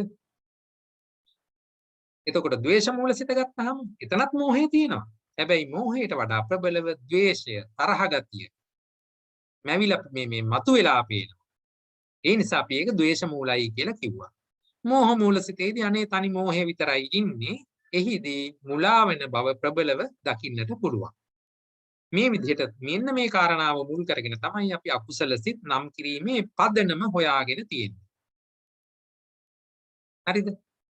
දැන් ඉතින් මේවා මෙහෙම බලනකොට චුට්ටක් ඉතින් ගැඹුරට තේරුම් යන්න ඕනේ. දැන් ලෝභය කියන්නේ මොකක්ද? තැනකට ඇලෙන වග. අපි කැමැති බව. හරිද? ද්වේෂය කියලා කියන්නේ අකමැති බව, ගැටෙන වග. එහෙමනම් ලෝභයයි ද්වේෂයයි එකට ඇති වෙන්න පුළුවන්ද? බැහැ. අනේ මගේ දෙයියා කියලා බදා ගන්න ගමන් කනට ගහන්නත් පුළුවන් අපිට. එහෙම බෑනේ. එහෙමනම් ලෝභයයි ද්වේෂයයි එකට ඇති වෙන්නේ නැහැ. මේ දෙක එකිනෙකට ප්‍රතිවිරුද්ධ ධර්ම දෙකක්. තේරෙනවනේ? එහෙමනම් අපිට දැන් මේවා බලපුවාම තේරුම් ගන්න පුළුවන් අකුසල සිතක මේ මූල තුනම එකට යෙදෙන්න බෑ. ඇයි මුන් දෙන්න ලෝභයයි ද්වේෂයයි එකිනෙකට ප්‍රතිවිරුද්ධයි. ඒක ළඟ ඉන්නේ නැහැ. ලෝභය තියෙනකොට ද්වේෂය නැහැ, ද්වේෂය තියෙනකොට ලෝභය ඉන්න විදියක් නැහැ. හැබැයි මෝහය කියන එක අනේ මෝඩ මිනිස්සයා මීහරකා වගේ එයා මේ ඕන කෙනෙක් එක්ක ඉන්නවා. හරිනේ. මේ විදිහට ඉතින් පොඩ්ඩක් ඇතුළට බහැලා අපි බලන්නත් පුරුදු වෙන්න ඕනේ. හරි. දැන් ඔය පදනමේ ඉඳගෙන අපි අකුසල සිත් ප්‍රභේද වෙන විදිය බලමු. මේ ප්‍රභේද වෙනකොට දැන් ඔන්න මූලික ස්වභාවයෙන් අපි කාරණා තුනක් කිව්වා. ලෝභ මූල, ද්වේෂ මූල, මෝහ මූල කියලා. ඊට අමතරව තව දුරටත් උපකාරණා මොනවද කියලා සැලකුවොත් එතනදී අපිට ගන්නවා වේදනා ભેදයෙන්. වේදනාව ඒ සිතේ විදෙන ස්වභාවය වේදනාවන් බෙදනවා. එතකොට එතනදී අපි ගන්නවා සතුටු වේදනාවක් තිබුණා නම් සතුටු ස්වභාවයක් තිබ්බනම් සෝමනස්සයි කියනවා. දුක් සහගත ස්වභාවයක් ආව නම් දෝමනස්සයි කියනවා. මධ්‍යස්ථ භාවයක් ආව නම් උපේක්ඛා සහගතයි කියනවා. දැන් උදාහරණයක් බලන්නකො. අපිට සතුටු දැනෙන ස්වභාව තියෙනවා. ඒක අපිට බොහොම ප්‍රකටයි, පැහැදිලි තේරෙනවා. දෝමනස්සය ප්‍රකටයි. තරහක් ගිය වෙලාවක අපිව දැවෙන තැවෙන ස්වභාවය අපිට තේරෙනවා. එහෙනම් ඒක අපි කිව්ව දෝමනස්සයි. උපේක්ඛා ස්වභාවය කියන්නේ මේ දෙකම නොවන අනිකුත් අවස්ථාව. දැන් බලන්නකො ඕගොල්ලන්ගේ ඔය දැන් මේ දේශන යහන් ඉන්න වෙලාවේ ඕගොල්ලන්ගේ අපි හිතමුකෝ කමිසයක් හරි මොකක් හරි ඇඳගෙන ඉන්නවා කියන්නේ.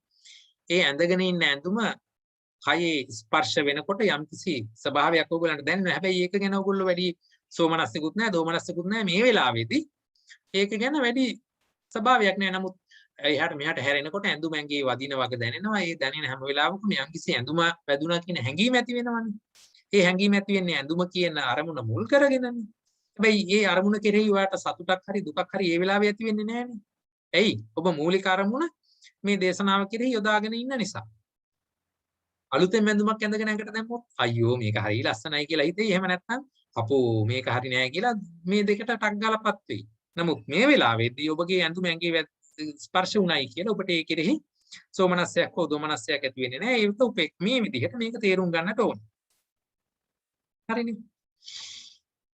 ඊළඟට ඔය එක මේ උපකාරණා හැටියට අපි අරගන්න එක පදනමක්. ලෝභ මූල, ද්වේෂ මූල කියලා මූලික කාරණා අරගත්තා.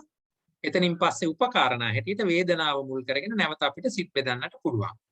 සෝමනස්ස ස්වභාවයේ සිත් නම් සෝමනස්ස සහගතයි. දෝමනස්ස නම් ඒක දෝමනස්ස සහගතයි. උපේක්ඛා ස්වභාවයේදී නම් උපේක්ඛා සහගතයි කියලා අපිට කියන්නට පුළුවන්. ඊළඟට තව කාරණාවක් තියෙනවා. අපි ඒකට කියනවා සම්පයුක්ත භාවය. එහෙම නැත්නම් විප්පයුක්ත භාවය කියලා. සම්පයුක්තයි කියලා කියන්නේ යම්කිසි ප්‍රකට ධර්මතාවයක් සමග එකට එකහුව වෙලා ඉන්නවා නම් එයා සම්ප්‍රයුක්තයි. හරිද? අපි ඒවට කියනවා සම්ප්‍රයුක්තයි කියලා. විප්‍රයුක්තයි කියලා කියනවා එවැනි ධර්මතාවයකින් සමන්විත නැති අවස්ථාව. අපි ඒක ඉදිරියේදී කතා කරනකොට තේරෙනවා මොකද්ද මේ සම්පයුක්ත විප්‍රයුක්ත කියන්නේ කියලා. ඒ පදනමත් අපි සිත් බෙදීමේදී උපයෝගී කර ගන්නවා. තුන්වෙනුව තව කාරණයක් තියෙනවා. පෙළඹවීම. මේ කියන්නේ යම් කිසි සිතක් පහළ වුණේ ප්‍රකෘති ස්වභාවයෙන්ම නම්. කිසි පසුබෑමක් නැතුව උනන්දු වීමක් නැතුව ඉබේම සිත පහළ කරගත්තා නම් අන්න එවැනි ඒකට අපි කියනවා අසංකාරිකයි කියලා. එහෙම නැතුව පසුබැසීමක් සහිතව සිත් පහළ කරගත්තා නම් අපි ඒකට කියනවා සසංකාරිකයි කියලා. දැන් උදාහරණයක් හැටියට අපි දන්නවා අපි බෞද්ධයෝ හැටියට සතෙක් මරනකොට පව් සිද්ධ වෙනවා කියලා දන්නවා. ඒකෙන් අකුසල වෙනවා කියලා දන්නවා. හැබැයි යම් කිසි වෙලාවක හිතන්නකෝ එකපාරට ගේ ඇතුළට ඔන්න දැන් පොණගෙක් ඇවිල්ලා කියලා. දැන් පොඩි ළමයක් ඉන්නවා ගෙදර. ඉතින් මේ වගේ ප්‍රශ්න හින්දා දැන් මේකට යන්න කිව්වට යන්නෙත් නැහැ. අතු ගන්න බෑ ඇඟට පණී කියලා බයයි. ඉතින් මේ විදිහේ වාගේ දෙයක් තියෙනකොට මට වෙන කරන්න දෙයක් නැත්තම් සමහර විට මං අර සතාව මරන්න පුළුවන්. එහෙම වෙලාවකේ මරන්නේ බොහොම දන්නවා ඉතින් මේක මැරුවොත් වැරදි. බොහොම පසුබෑමක් සහිතයි. නමුත් අර ඒ වැඩේ කරන්නට වෙනවා.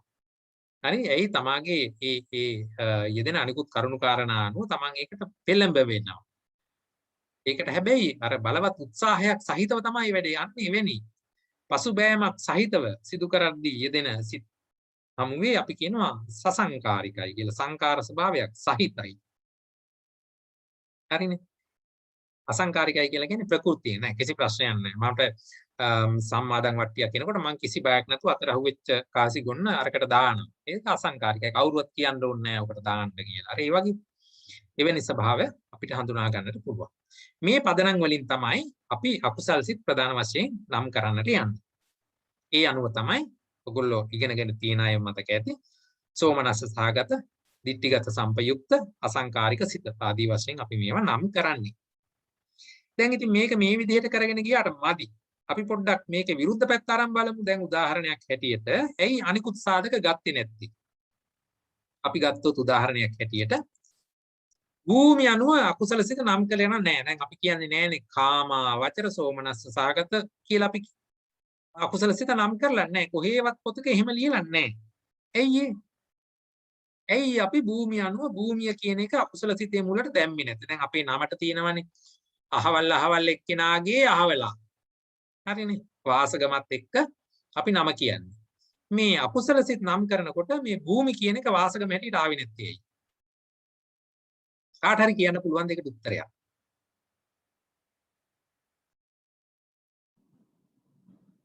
සර්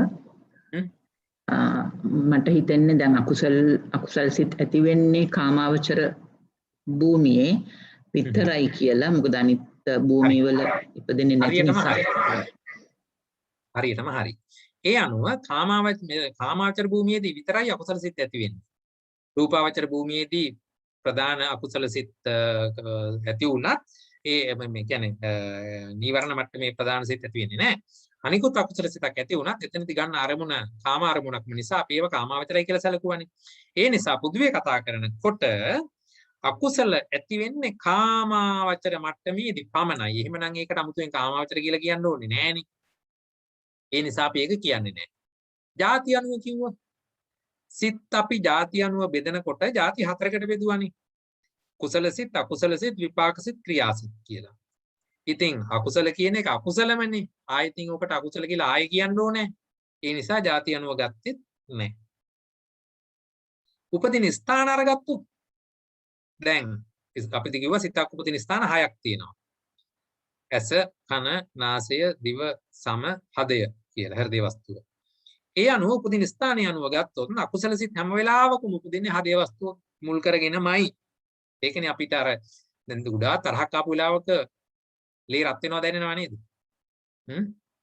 අන්න ඒ වගේ ඒවා ප්‍රකටව යෙදෙන අවස්ථා උදාහරණයක් අරගෙන අපිට මේවා තේරුම් ගන්න පුළුවන්.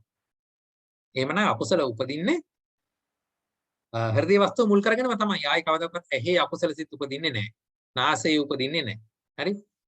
දැන් කොහොමද ඇහි අකුසල සිතක් ඉපදිනවා තද අකුසලයක් ඇහෙන් ඉපදුලා ඇහැ රත් වුණොත් එහෙම වෙන්නේ නැහැ. හරි? ඒ කියන්නේ අකුසල සිත් උපදින්නේ හදේ වස්තුවේ විතරයි. ඒ අනුව අපිට ඒක අමුතුවෙන් කියන්න ඕනේ නැති නිසා ඒක අරගෙනත් නැහැ. හරිනේ. ඊළඟට අපි ගත්තොත් සමහර තැන්වලදී අපි කතා කරනවා සහේතුක හේතුක බව. හේතු ධර්ම යෙදෙනවා නම් ඒ කියන්නේ අපි අර මුලින් කතා කරපු මූල ස්වභාවය.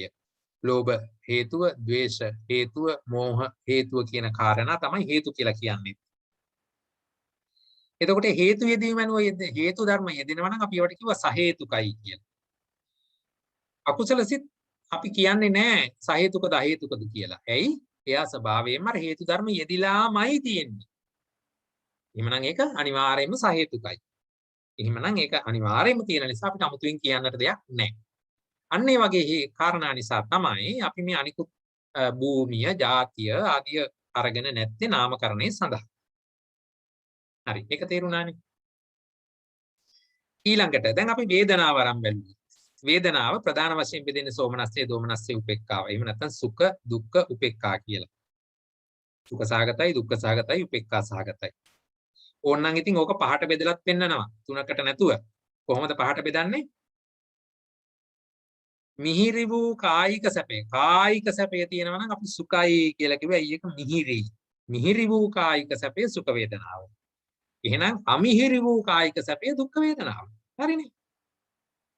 ඒතරොන සුඛ දුක්ඛ කියනකොට මතක තියාගන්න කායිකයි ඒක. සුඛ නම් මිහිරි, දුක්ඛ නම් අමිහිරි. හැබැයි මේ දෙකම කය සම්බන්ධයි.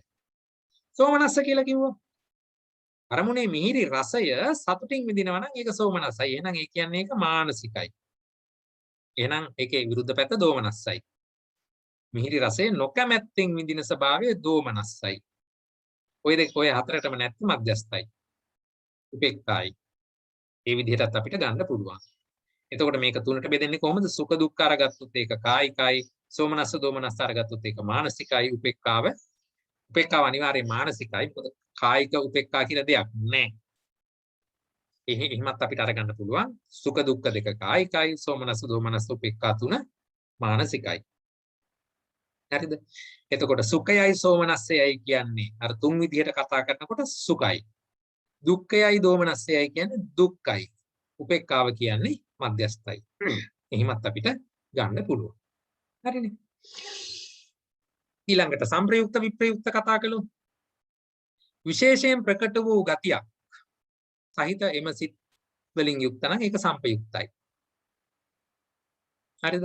දැන් අපි කිව්වොත් දිට්ඨිගත සම්ප්‍රයුක්ත. දිට්ඨි කියන ස්වභාවය ප්‍රබලව එම සිතේ දකින්න පුළුවන් නම් ඒ සිතත් තමගේ යෙදිලා තියෙනවා නම් අන්න එතනදී අපි කිව්වා දිට්ඨිගත සම්ප්‍රයුක්තයි. එවැනි ස්වභාවය නැත්නම් අපි එතනදී කිව්වා දිට්ඨිගත විප්‍රයුක්තයි කියලා. ඒ විදිහට ඒක බෙදන්න පුළුවන්. අපි ඒක සිත් බෙදලා නම් කරනකොට බලමු. එතකොට දැන් එවැනි ස්වභාවයකින් සම්ප්‍රයුක්ත විප්‍රයුක්ත භාවය ගන්න පුළුවන්. දැන් අපි කුසල සිතක් එහෙම ගත්තොත් එතන ඥාන සම්ප්‍රයුක්තයි. ඕ ඥාන විප්‍රයුක්තයි. ආදි වශයෙන් අපිට දකින්නට පුළුවන්. හරිනේ. ඊළඟට එතකොට මේ විදිහට ඒ ප්‍රකටව පේන ගතියක් සහිතව තියෙනවා නම් ඒක සම්ප්‍රයුක්තයි කියලා කිව්වා. එවැනි ස්වභාවයක් නැති අවස්ථාව විප්‍රයුක්තයි කියලා කිව්වා. එම ස්වභාවයෙන් විප්‍රයුක්තයි. හරිද? ඒ විදිහටයි. සසංකාරික අසංකාරික කියලා කිව්වා. එතනදී අසංකාරිකයි කියලා කියන්නේ යම්කිසි මෙහෙයවීම, අනුබලය, එහෙම නැත්නම් උනන්දු කරවීම නැතිව ස්වභාවයෙන්ම තියුණුව හට ගන්නවා නම් ඒ සිත අසංකාරිකයි. ඉංගන්නේ ක්ලබ් ළඟට එනකොටම අපිට සාක්කුවට අතේ ඇවෙනවා කීයක් හරි දෙන්න. එහෙම නැතුව තව සමහරු ඉන්නවා ඉංගන්නේ ළඟට එනකොට අහක බලා ගන්නවා. එහෙම නැත්නම් මූට මේක දුන්නොත් ඌ අරක්කු බොයිද ආදී වශයෙන් අනිත් පැත්තට යනවා. එහෙම දීලා අනේ ඔන්න ඔය කමන්නේ නැහැ කියලා දෙන්න යනවා. එතකොට මොකද උනේ? අර පසුබෑමක් සහිතව දීමේ සිත පහල කරගත්තා. හරිනේ. ඉස්සරලා හිතුණා නෑ මූට සල්ලි දුන්නොත් මේක අරක්කු බොයි කියලා ඔන්න පසුබෑමක් ඇති වුණා. ඊට පස්සේ දෙනවා නෑ මට කමන්නේ ඒක බිව්වත් ඔන්න ඕන එකක් කරගත්තා මම දෙනවා කියලා උන දැන් දෙනවා. එතකොට මොකද උනේ? මුලින් පසුබෑම ඇති වුණා. ඊට පස්සේ අර තමා උත්සාහවත් වීම තුළ නැවත දුන්නා. අන්න එවැනි අර මෙහෙවීමක් අනුබලයක් සහිතව වුණා නම් අපි ඒවට කිව්වා සසංකාරිකයි කියලා. එලින්ම දුන්නා නම් අසංකාරිකයි. ඒ ආකාරයේ දේවල් සිත් පහළ වීම තේරුම් ගන්නට ඕනේ. හරිනේ. අපි තව චෛතසික එහෙම ඉගෙන ගන්න ඉතින් මේක ගැඹුරින් කතා කරනවා. සසංකාරික වෙනකොට එතන තීන මිද්දය දෙනවා ආදී වශයෙන්. ඒවා ඉදිරියේදී කතා කරමු. හොඳයි දැන් ඔය කියන පදනමේ ඉඳගෙන අපි බලමු සිතක් නම් කරන්න පුළුවන්ද කියලා. ඔන්න දැන් මම සිත නම් කරලා ඒක මත එනවා නෙමෙයි මම වටෙන් එන්න හදන්නේ දැන්. අපි බලමු දැන් ඔය කිව්ව ඉගෙනගත්ත පදනමේ ඉඳගෙන සිතක් නම් කරන්න පුළුවන්ද කියලා. ඔන්න දැන් ඔයගොල්ලෝ උදේ පාන්දරම නැගිටලා මම දන්නවා ඔයගොල්ලෝ හැමදාම උදේ පාන්දර නැගිටිනවා. ඒ නැගිටලා ඔන්න දැන් ඇවිල්ලා ඉස්සරහා දොර අරිනවා. සිසිල් සුළං රැල්ලක ආස්වාදයේ විඳින්නට. ඒ දොර අරිනකොට ඔයගොල්ලන්ට පේනවා මිදුලේ අර ඉස්සරහා තමන් හදපු රෝස මල් පඳුරේ ලස්සන රෝස පොකුරක් පිපිලා. ඒක දැක්කහම ඒ රෝස මල දැකීම හේතුවෙන් ලොකු සතුටක් ඇති වෙනවා. දැන් එතකොට සිතක් ඇති වුණානේ. හරිද? අරමුණ රෝස මල බවටපත් වුණා. ඒ රෝස මල අරමුණු කරගෙන බොහොම සතුටක් ලැබුණා. හරිද? ඒ කියන්නේ දැන් ඔන්න සිතක් ඇති වුණා. හොඳයි. දැන් අපි මේ සිත නම් කරමු බලන්න. සෝමනස්. ඇයි සෝමනස්සයි කියලා කිව්වේ? සිතේ සතුටක් ඇති වුණා. සතුටක් ඇති වුණා නම් සෝමනස්සයි.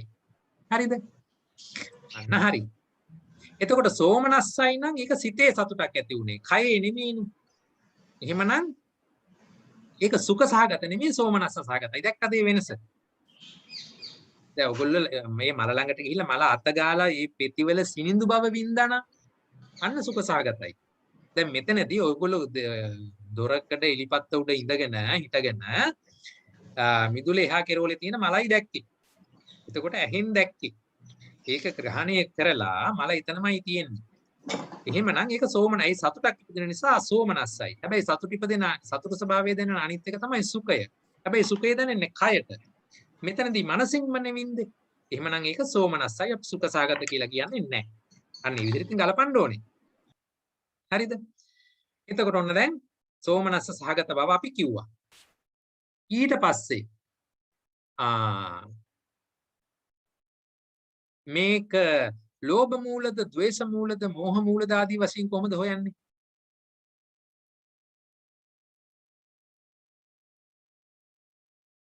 එහෙම නැත්නම් සම්පයුක්ත විප්‍රයුක්ත බවක් මේකේ තියෙනවද කියලා කොහොමද අපි හොයන්නේ?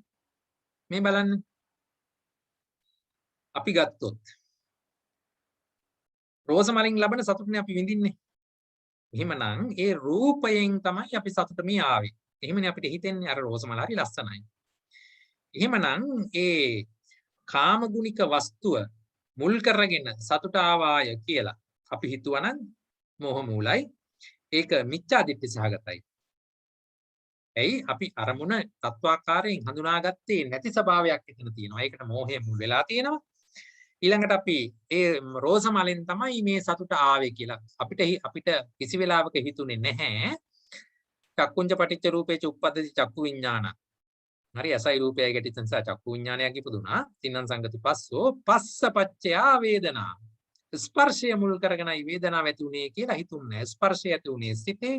එහෙමනම් සිත මුල් කරගෙන සතුට ඇති වුණා කියලා හිතෙන්නේ නැහැ. අපිට හිතෙන්නේ අර වැට ළඟ තියෙන රෝසග මල නිසායි සතුට ඇති උනේ කියලා.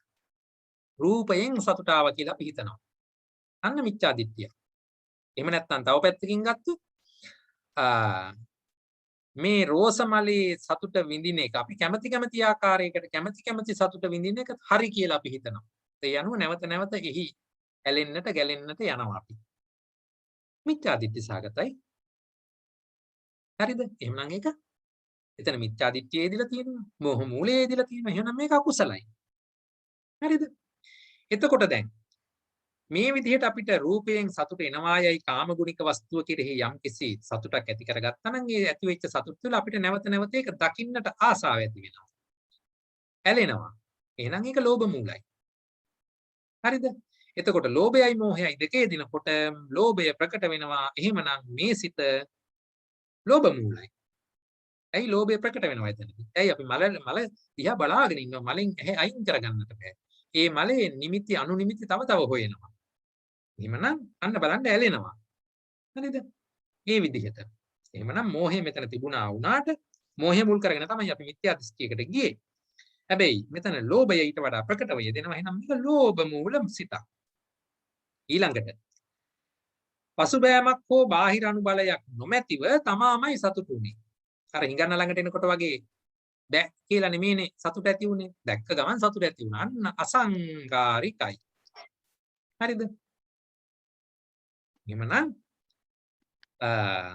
දැන් එතකොට මේක කාමගුණික වස්තුවක් මුල් කරගෙන ඇතිවෙච්ච නිසා කාමාවචරයි.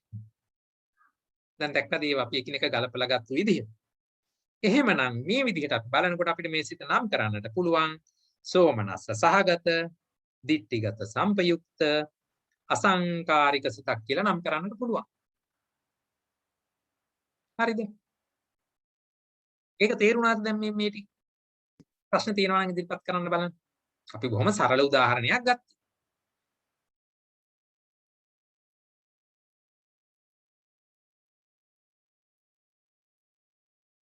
අකුසල සිත් අපි 12යි කියලා අරගත්තට අකුසල සිත් දැන් අපි රේණුකාණේ ස්වාමින් වහන්සේගේ අර මොනවද වංචක ධර්ම වාගේ පොත් කියවනකොට මේ අකුසල ස්වභාවය 1500ක් වශයෙන් විස්තර කරලා දීලා තියෙනවා. එහෙමනම් ඒ එක එක තැන විවිධාකාර වූ සිත් ඇති වෙලා තියෙනවා. මූලික ස්වභාවය ආකාර 12ක් වුණාට ඒකේ උප ප්‍රභේද වලට ගිහිල්ලා බලනකොට 1500ක් වෙනකන් රේණුකාණේ ලොකු හාමුදුරුවෝ ඒවා බෙදලා දක්වලා දීලා තියෙනවා අපිට. එතකොට කෙනෙක් හිතුවොත් සිත් 12මයි කියලා ඒක පොඩ්ඩක් ප්‍රශ්න සහගතයි. නමුත් ඒ කොයි ආකාරයේ සිතක් ඇති වුණත් ඒ සිතේ මූලික ස්වභාව 12යි තියෙන්නේ. ඒක නිසායි අපි මේ මූලික ස්වභාව කතා කරන්නේ. එහෙමනම් මෙන්න මේ විදිහට තමයි මේ මූලික ස්වභාවයන් අපි හඳුනාගන්නේ, තේරුම් ගන්න. හරිද? මේ අනුව අපි මේ අකුසල් වලින් ඉස්සරලම අපි අරගමුකෝ ලෝභ මූල සිතට. ඒ ලෝභ මූල සිතට අරගත්තාම දැන් ඕගොල්ලන්ට කෙලින්ම නාමකරණය කරන්නට පුළුවන් මෙන්න මේ විදිහට. සෝමනස්ස සහගත ditthිගත සම්පයුක්ත අසංකාරික සිත. සෝමනස්ස සහගත ditthිගත සම්පයුක්ත සසංකාරික සිත. මේ ආදී වශයෙන් ඔබට ලෝභ මූල සිතට නම් කරන්නට දැන් පුළුවන් කෙලින්ම. හරිද? මේකේ තියෙන විශේෂතා අරගෙන බැලුවොත් මෙන්න මේ ටික ඔයගොල්ලෝ තේරුම් අරගන්න. මේකේ පළවෙනි හතර සෝමනස්ස සහගතයි, දෙවෙනි හතර උපේක්ඛා සහගතයි කියන එක තේරුම් ගන්න ඕනේ. හරිද? ඊළඟට පළවෙනි දෙක ditthිගත සම්පයුක්තයි, දෙවෙනි දෙක ditthිගත විප්පයුක්තයි. ඒ වගේම තමයි උපේක්ඛා සහගතිකෙත් පළවෙනි දෙක ditthිගත සම්පයුක්තයි, දෙවෙනි යුගලය ditthිගත විප්පයුක්තයි. ඊළඟට සෝමනස්ස සහගත ditthිගත සම්පයුක්තක ඊළඟට බෙදෙන්නේ සසංකාරික ભેදයෙන් හෝ අසංකාරික විදියට. සංකාර ભેදයෙන්. හරිනේ, ඒක තේරෙනවනේ දැන්. ප්‍රകൃතියෙන් ඇති වුණා නම් අසංකාරිකයි. උත්සාහයක් සහිතව එහෙම නැත්නම් පසුබෑමක් සහිතව ඇති වුණා නම් ඒක සසංකාරිකයි. මේ විදිහට තමයි ලෝභ මූල සිතට බෙදෙන්නේ. හරිද? ඒ අනුව සසංකාරික අසංකාරික බව එකක් කර එකක් ඉදිරිය තියෙනවා පේනව නේද? දැන් මේක ඔයගලන්ට S2 පියාගෙන මතක් කරගන්න පුළුවන් නේද? කොහොමද ඒක දෙන්නේ කියලා. මේ විදිහට මේක තේරුම් ගන්න ඕනේ. සෝමනස්ස සහගත ditthිගත සම්පයුක්ත අසංකාරික සිත. සෝමනස්ස සහගත ditthිගත සම්පයුක්ත සසංකාරික. සෝමනස්ස සහගත ditthිගත විප්පයුක්ත අසංකාරික. සෝමනස්ස සහගත ditthිගත විප්පයුක්ත සසංකාරික. ඒ විදිහට සෝමනස්ස සහගත සිත් හතර දක්වන්න පුළුවන්. උපේක්ඛා සිත් හතරත් ඒ ආකාරයටම දැක්වෙනවා. එහි වේදනා ભેදී උපේක්ඛායි. හරිනේ. මේ විදිහට තමයි අපි මේවා නම් කරන්නේ.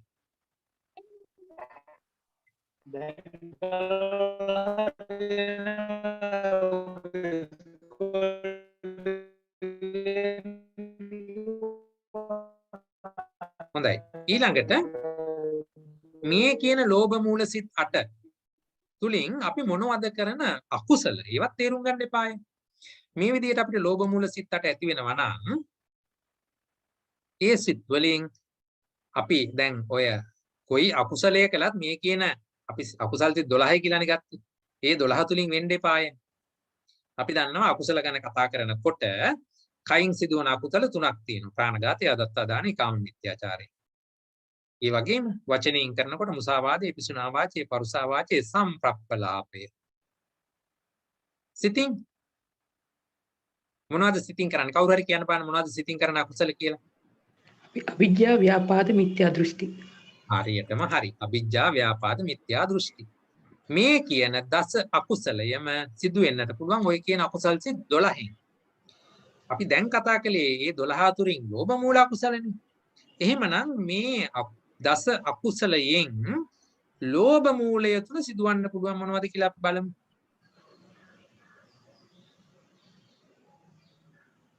නියත හැටියටම ලෝභ මූලයෙන් ඇති වෙනවා කාම මිත්‍යාචාරයයි අවිද්‍යාවයි මිත්‍යා දෘෂ්ටියයි කියන තුන නියත වශයෙන්ම ලෝභ මූලයෙන් තමයි ඇති වෙන්නේ. මොකද මේවා ද්වේෂ මූලයෙන් ඇති වෙන්නේ නැහැ. මෝහ මූලයෙන් ඇති වෙන්නේ නැහැ.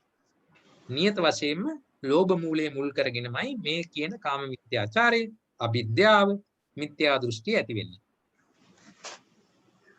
හැබැයි මේ ලෝභ මූලයේ මුල් කරගෙන තව අනියත ස්වභාවයෙන් ඇති වෙන අකුසල තියෙනවා. අදත්තාදාන. ඒ කියන්නේ හොරකම් කරන එක. දැන් හොරකම් කරන එක ලෝභය නිසා හොරකම් කරන්නත් පුළුවන්, තරහ, ද්වේෂය නිසා හොරකම් කරන්නත් පුළුවන්. ඒ නිසා අපි මේක අනියතයි කියලා කිව්වේ. හරිනේ. දැන් අපි ගත්තොත් කෙනෙක්ට යම්කිසි තව කෙනෙක් ගාව තියෙන දෙයක් ගැන ආසාව ඇති වෙලා ඔහු ඒ දේ හොරකම් කරනවා. එතකොට ඒක ලෝභ මූලයේ මුල් කරගෙන. අපි ගත්තොත් සමහර කෙනෙක් තව කෙනෙක් ගාව යම්කිසි දෙයක් තියෙනවාට විරුද්ධ ස්වභාවයක් දකිනවා. ඒ ගැන ගැටෙනවා. තරහක් ඇති කරගන්නවා. ඒ නිසා ඒක හොරගම් කරලා දැන් සරදියෙල් බලන්නකෝ. සරදියෙල් මොකද කළේ? තියෙන මිනිහගෙන් අරගෙන නැති මිනිහට දුන්නා. එතකොට තියෙන මිනිහා ගාව ඒක වැඩිපුර තියෙනවා දකින්නවට කැමති වුණේ නැහැ. ඒ නිසාවෙන් ඒක කුසලයේ නිසා මේ මිනිස්යාට ලැබිච්ච දේ කියන එක තේරුම් ගත්තේ නැහැ. ඔහු හිතුවා ඒක වැරදි කියලා. එතනින් හොරකම් කරලා අරන් දුන්නේ අයියේ මේ පුද්ගලයා ගාව ඒක තියෙනවට පවතින ද්වේෂය. එමන එතනදී මේ අදත්තාදානේ හොරකම් කිරීම කියන එක ලෝභ මූලයෙන් වෙන්නත් පුළුවන් ද්වේෂ මූලයෙන් වෙන්නත් පුළුවන්. ඒ නිසා තමයි එවැනි දේවල් අපි අනියතයි කියලා කිව්වේ. එතකොට අනියත ලෙස ලෝභ මූලයෙන් ඇති වෙන්නට පුළුවන් අදත්තාදානේ කියන හොරකම් කිරීම, මුසාවාදී නැත්නම් බොරු කීම, පිසුනා වාචයේ සහ සම්ප්‍රප්පලාපය. මේ කියන ඒවා ඇති වෙන්නට පුළුවන්. එතකොට ලෝභ මූලයෙන් ඇති වෙන අකුසල හතක් තියෙනවා. ඒකෙන් තුනක් නියතයි, හතරක් අනියතයි කියලා අපිට ගන්න පුළුවන්. මේ කියන ධර්මතා පූර්ණ වශයෙන් කර්ම සිද්ධ වුණා නම්, ඒ කියන්නේ ඒ කර්මයේ සිද්ධ වෙන්න අවශ්‍ය සියලු ගුණාංග සම්පූර්ණයෙන් සිද්ධ කරුණා නම්, සම්පූර්ණ වුණා නම් එතනදී ඒවා කර්මපවත බවටපත් වෙලා ප්‍රතිසන්දි විපාක ලබා දේවි අකුසල විදිහට. කර්මය පූර්ණ වුණේ නැත්නම් ප්‍රතිසන්දි විපාකයක් දෙන තරමට කර්මයේ ශක්තිමත් වුණේ නැත්නම් එතනදී ප්‍රවෘත්ති විපාක දෙනවා. ඒ කියන්නේ ප්‍රතිසන්දියක් දෙන්නේ නැහැ. හැබැයි වෙනත් කර්මයකින් ප්‍රතිසන්දිය දුන්නාට පස්සේ එතෙන්ට කිට්ටු වෙලා ඒ ජීවිත කාලය තුලදී පොඩි පොඩි අකුසල විපාක ඇති කරලා දෙනවා, අනිෂ්ට විපාක ඇති කරලා දෙනවා. ඒ ආදී වශයෙන් අපිට ලෝභ මූල ගැන කතා කරන්නට පුළුවන්. දැන් අපි මෙතෙක් කතා කළා සිත් බෙදෙන අකුසල සිත් බෙදෙන ආකාරය කතා කළා. ඒ අනුව අපි සිතක් නම් කරලා බැලුවා. ඊළඟට එවැනි සිත් 8ක් අපි කොයි විදිහටද විස්තර වෙලා තියෙන්නේ කියලා බැලුවා. ඊට පස්සේ ඒ ලෝභ මූල සිත් වලින් වෙන්න පුළුවන් අකුසල මොනවද කියලා බැලුවා. මෙතෙක් කතා කරපු දේ ගැන මොනවා හරි ගැටලු එහෙම තියෙනවද? හරි. නැත්නම් අපි ඉදිරියට යන් තිබුණොත් අපි ඉදිරියේදී කතා කරමු. අවිද්‍යාවද නැත්නම් අවිද්‍යාව කියන්නේ දැඩි ලෝභය. සාමාන්‍ය ලෝභය නෙමෙයි දැඩි ලෝභය. හරි. ඊළඟට ද්වේෂ මූල සිත් දෙක අරගත්තා නම් ද්වේෂ මූලයි කියලා කියන්නේ තරහව ඇති වෙන වගේනේ. හරිද? තරහ ස්වභාවයෙන් සිත් දෙකයි ඇති වෙන්න පුළුවන්. මොනවද ඒ සිත් කියලා අපි බලමු. දැන් ඉස්සලා ද්වේෂය කියන්නේ මොකක්ද කියලා තේරුම් ගමු. ද්වේෂය කියලා කියන්නේ සිතින් ගන්නා අරමුණු කෙරෙහි ඇතිවන විරුද්ධ ස්වභාවය, නොකැමැති ස්වභාවය, නරකයි කියලා හැඟෙන වගේ. ඒක තමයි ද්වේෂය කියලා කියන්නේ. හරිද? මේක ඉතින් විවිධ වචන වලින් විස්තර වෙනවා. උදාහරණයක් බලන්නකෝ. තරහව, කෝපය, වෛරය, බය, ශෝකය, අප්‍රියාව. මේ බලන්න. වචන ගොඩකින් විස්තර වෙනවා මේක. ඒ හැම තැනකම ධර්මතාවය මොකක්ද කියලා අරන් බැලුවොත් අප විසින් ඒ අරමුණ කෙරෙහි ගැටිලා තියෙනවා. හරිනේ. අරමුණ එපා කියලා අපිට හිතෙනවා.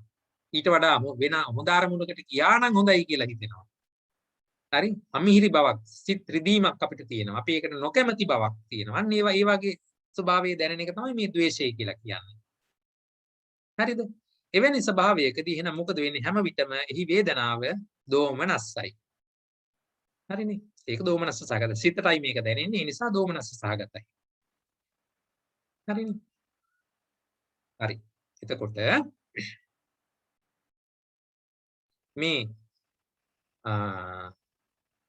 මේවට ඉතින් අපි උදාහරණ එහෙම අරගත්තොත් හරිද? අපි ගන්නවා දැන් මේ ද්වේෂ සිතින් අරමුණක් ගන්නවා කියන එක. දැන් තරහව තුලින් අපි තරහව දැන් අපිට තරහ කෙනෙක් දැක්කහම අපිට තද තරහක් එනවා. එතකොට මේ තරහ තුල අපි හැබැයි මේ තරහව එකපාරට ගලව ගන්නත් අපිට බෑ. හරි බොහොම රළු මට්ටමක්. එතකොට ලෝභයේදී එහෙම ස්වභාවයක් නැහැ.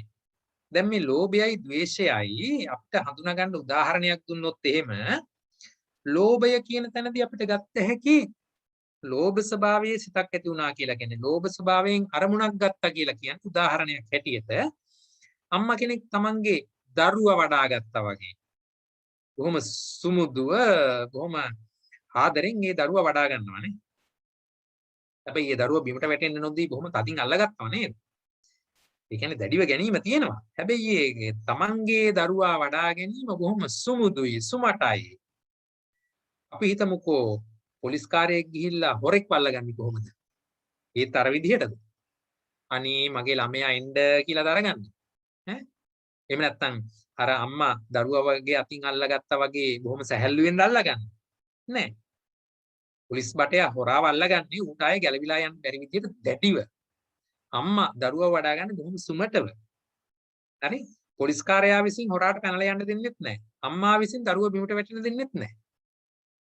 අන්නේ මේ කියන උදාහරණ ආශ්‍රයෙන් මේ ලෝභයේ ස්වභාවය සහ ද්වේෂයේ ස්වභාවය තේරුම් ගන්නට ඕනේ අරමුණ කෙරෙහි දක්වන ආකාරය. හරිනේ? එහෙමනම් මේ විදිහට තියෙන ද්වේෂයෙන් අපිට ඇති වෙන සිත් දෙක මොනවද? දෝමනස්ස සහගත පටිඝ සම්පයුක්ත අසංකාරික සිත. දෝමනස්ස සහගතයි පටිඝ සම්පයුක්තයි ගැටෙන බවින් යුක්තයි. අරමුණේ පා කියන ස්වභාවයෙන් යුක්තයි. හරි පටිඝ සම්පයුක්තයි අසංකාරිකයි. එහෙම නැත්නම් සසංකාරිකයි. මේ විදිහට තමයි මේ සිත් දෙක බෙදෙන්නේ. සිත් දෙකම දෝමනස්ස සහගතයි සිත් දෙකම පටිඝ සම්පයුක්තයි. එහෙමනම් දෙකක් හැටියට බෙදුනේ සංකාර ભેදයෙන්. එක සිතක් අසංකාරිකයි අනිත් සිත සසංකාරිකයි. හරිනේ? සැඩ ස්වභාවය චණ්ඩිකම තමයි මේකෙත් මේ පොදුවේ මේ සිත්වල තියෙන ස්වභාවය. හරිනේ? ඒක තමයි තේරුම් අරගන්නට ඕනේ.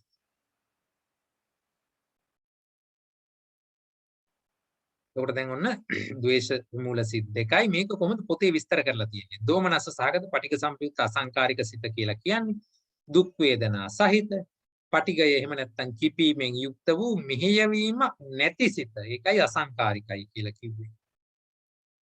දෙවෙනි සිත ගත්තාම දුක් වේදනා සහිත පටිඝය හෙවත් කිපීමෙන් යුක්ත වූ මෙහෙයවීමක් ඇති සිත. අසංකාරිකයි. ඒ විදිහට තමයි පොත ඒ ගැන සඳහන් කරන්නේ. තේරුම් ගත යුතු වන්නේ දෙකම දෝමනස්ස සහගත බව සහ පටිඝ සම්පයුක්ත බව. සිතේ එතකොට දෙකක් හැටියට බෙදුනේ සංකාර ભેදයෙන් වග. හරිනේ? ඒක පහසුයි. ඊළඟට මේ කියන ද්වේෂ මූල සිතින් අපිට ඇති වෙන සිත් කර්මපත මොනවද? නියතවම ඇති වෙනවා ප්‍රාණඝාතය, පරුස වචනය, ව්‍යාපාදේ. ව්‍යාපාදේ කියන්නේ නසිවයි අනසිත වේපාදියා කියලා පොඩි කාලේ අපි කවියකින් ගත්ත මතකයි නේද? නසිවයි අනසිත තෝ මැරේම කියලා හිතන සිත ව්‍යාපාදය තරහව. ඒක නියත වශයෙන්ම ද්වේෂ මූල සිතින් ඇති වෙන්නේ. එහෙමනම් සතෙක් මරණ වේලාවට ප්‍රාණඝාතය, සත්ව හිංසාව මේවා සිද්ධ වෙන්නේ ද්වේෂ මූල සිතින්. පරුස වචනය ද්වේෂ මූල සිතින්. එහෙමනම් නියත වශයෙන් සිදුවෙන කර්මපත තුනක් තියෙනවා. අනියත වශයෙන් සොරකම් කිරීම, එහෙම නැත්නම් අදත්තා දානය, බොරු කීම, කේලාම් කීම, හිස් වචන කීම ඒවා අනියතයි. ඒයි ලෝභ මූල සිතිනුත් වෙන්න පුළුවන් නිසා අනියතයි කියලා ගන්න. හරිනේ? ඊළඟට පටිඝ සිතක් ඇති වෙන්න හේතු මොනවද කියලා බැලුවොත් එහෙම. පළවෙනි කාරණේ තමයි අමනාප අරමුණක් හම් වෙන්න ඕනේ. ඊළඟට තමන් තුළ නිතරම කිපෙන ස්වභාවයේ යුක්ත කෙනෙක් වෙන්න ඕනේ. හරිනේ? දැන් අපි දන්නවනේ සමහර උපාසක ඇත්තෝ ඉන්නවා. බොහොම පන්සලට ලැබි බණ භාවනා කරලා ඒ තුල යෙදිලා ඉන්න සමහර අය ඉන්නවා. ඒගොල්ලෝ ලේසියකට තරහ යන්නේ නැහැ. හරි? එවැනි ස්වභාව අපි තේරුම් ගන්න ඕනේ. ඊළඟට මෝඩ මිනිස්සයාට නිතරම තරහ යනවා. ඒකත් බලපානවා. ඊළඟට අරමුණ ගැන දිරුදික කල්පනා කරන්නේ නැති බව. එහි තියෙන විපාක ස්වභාවය තේරුම් ගන්නේ නැති වගේ නිසා අපි පටිඝසිත ඇති කරගෙන ඒක දිගට පවත්වා ගන්නවා. මේ ආදි වශයෙන් අපි මේ ස්වභාව තේරුම් ගන්නට ඕනේ. ඊළඟට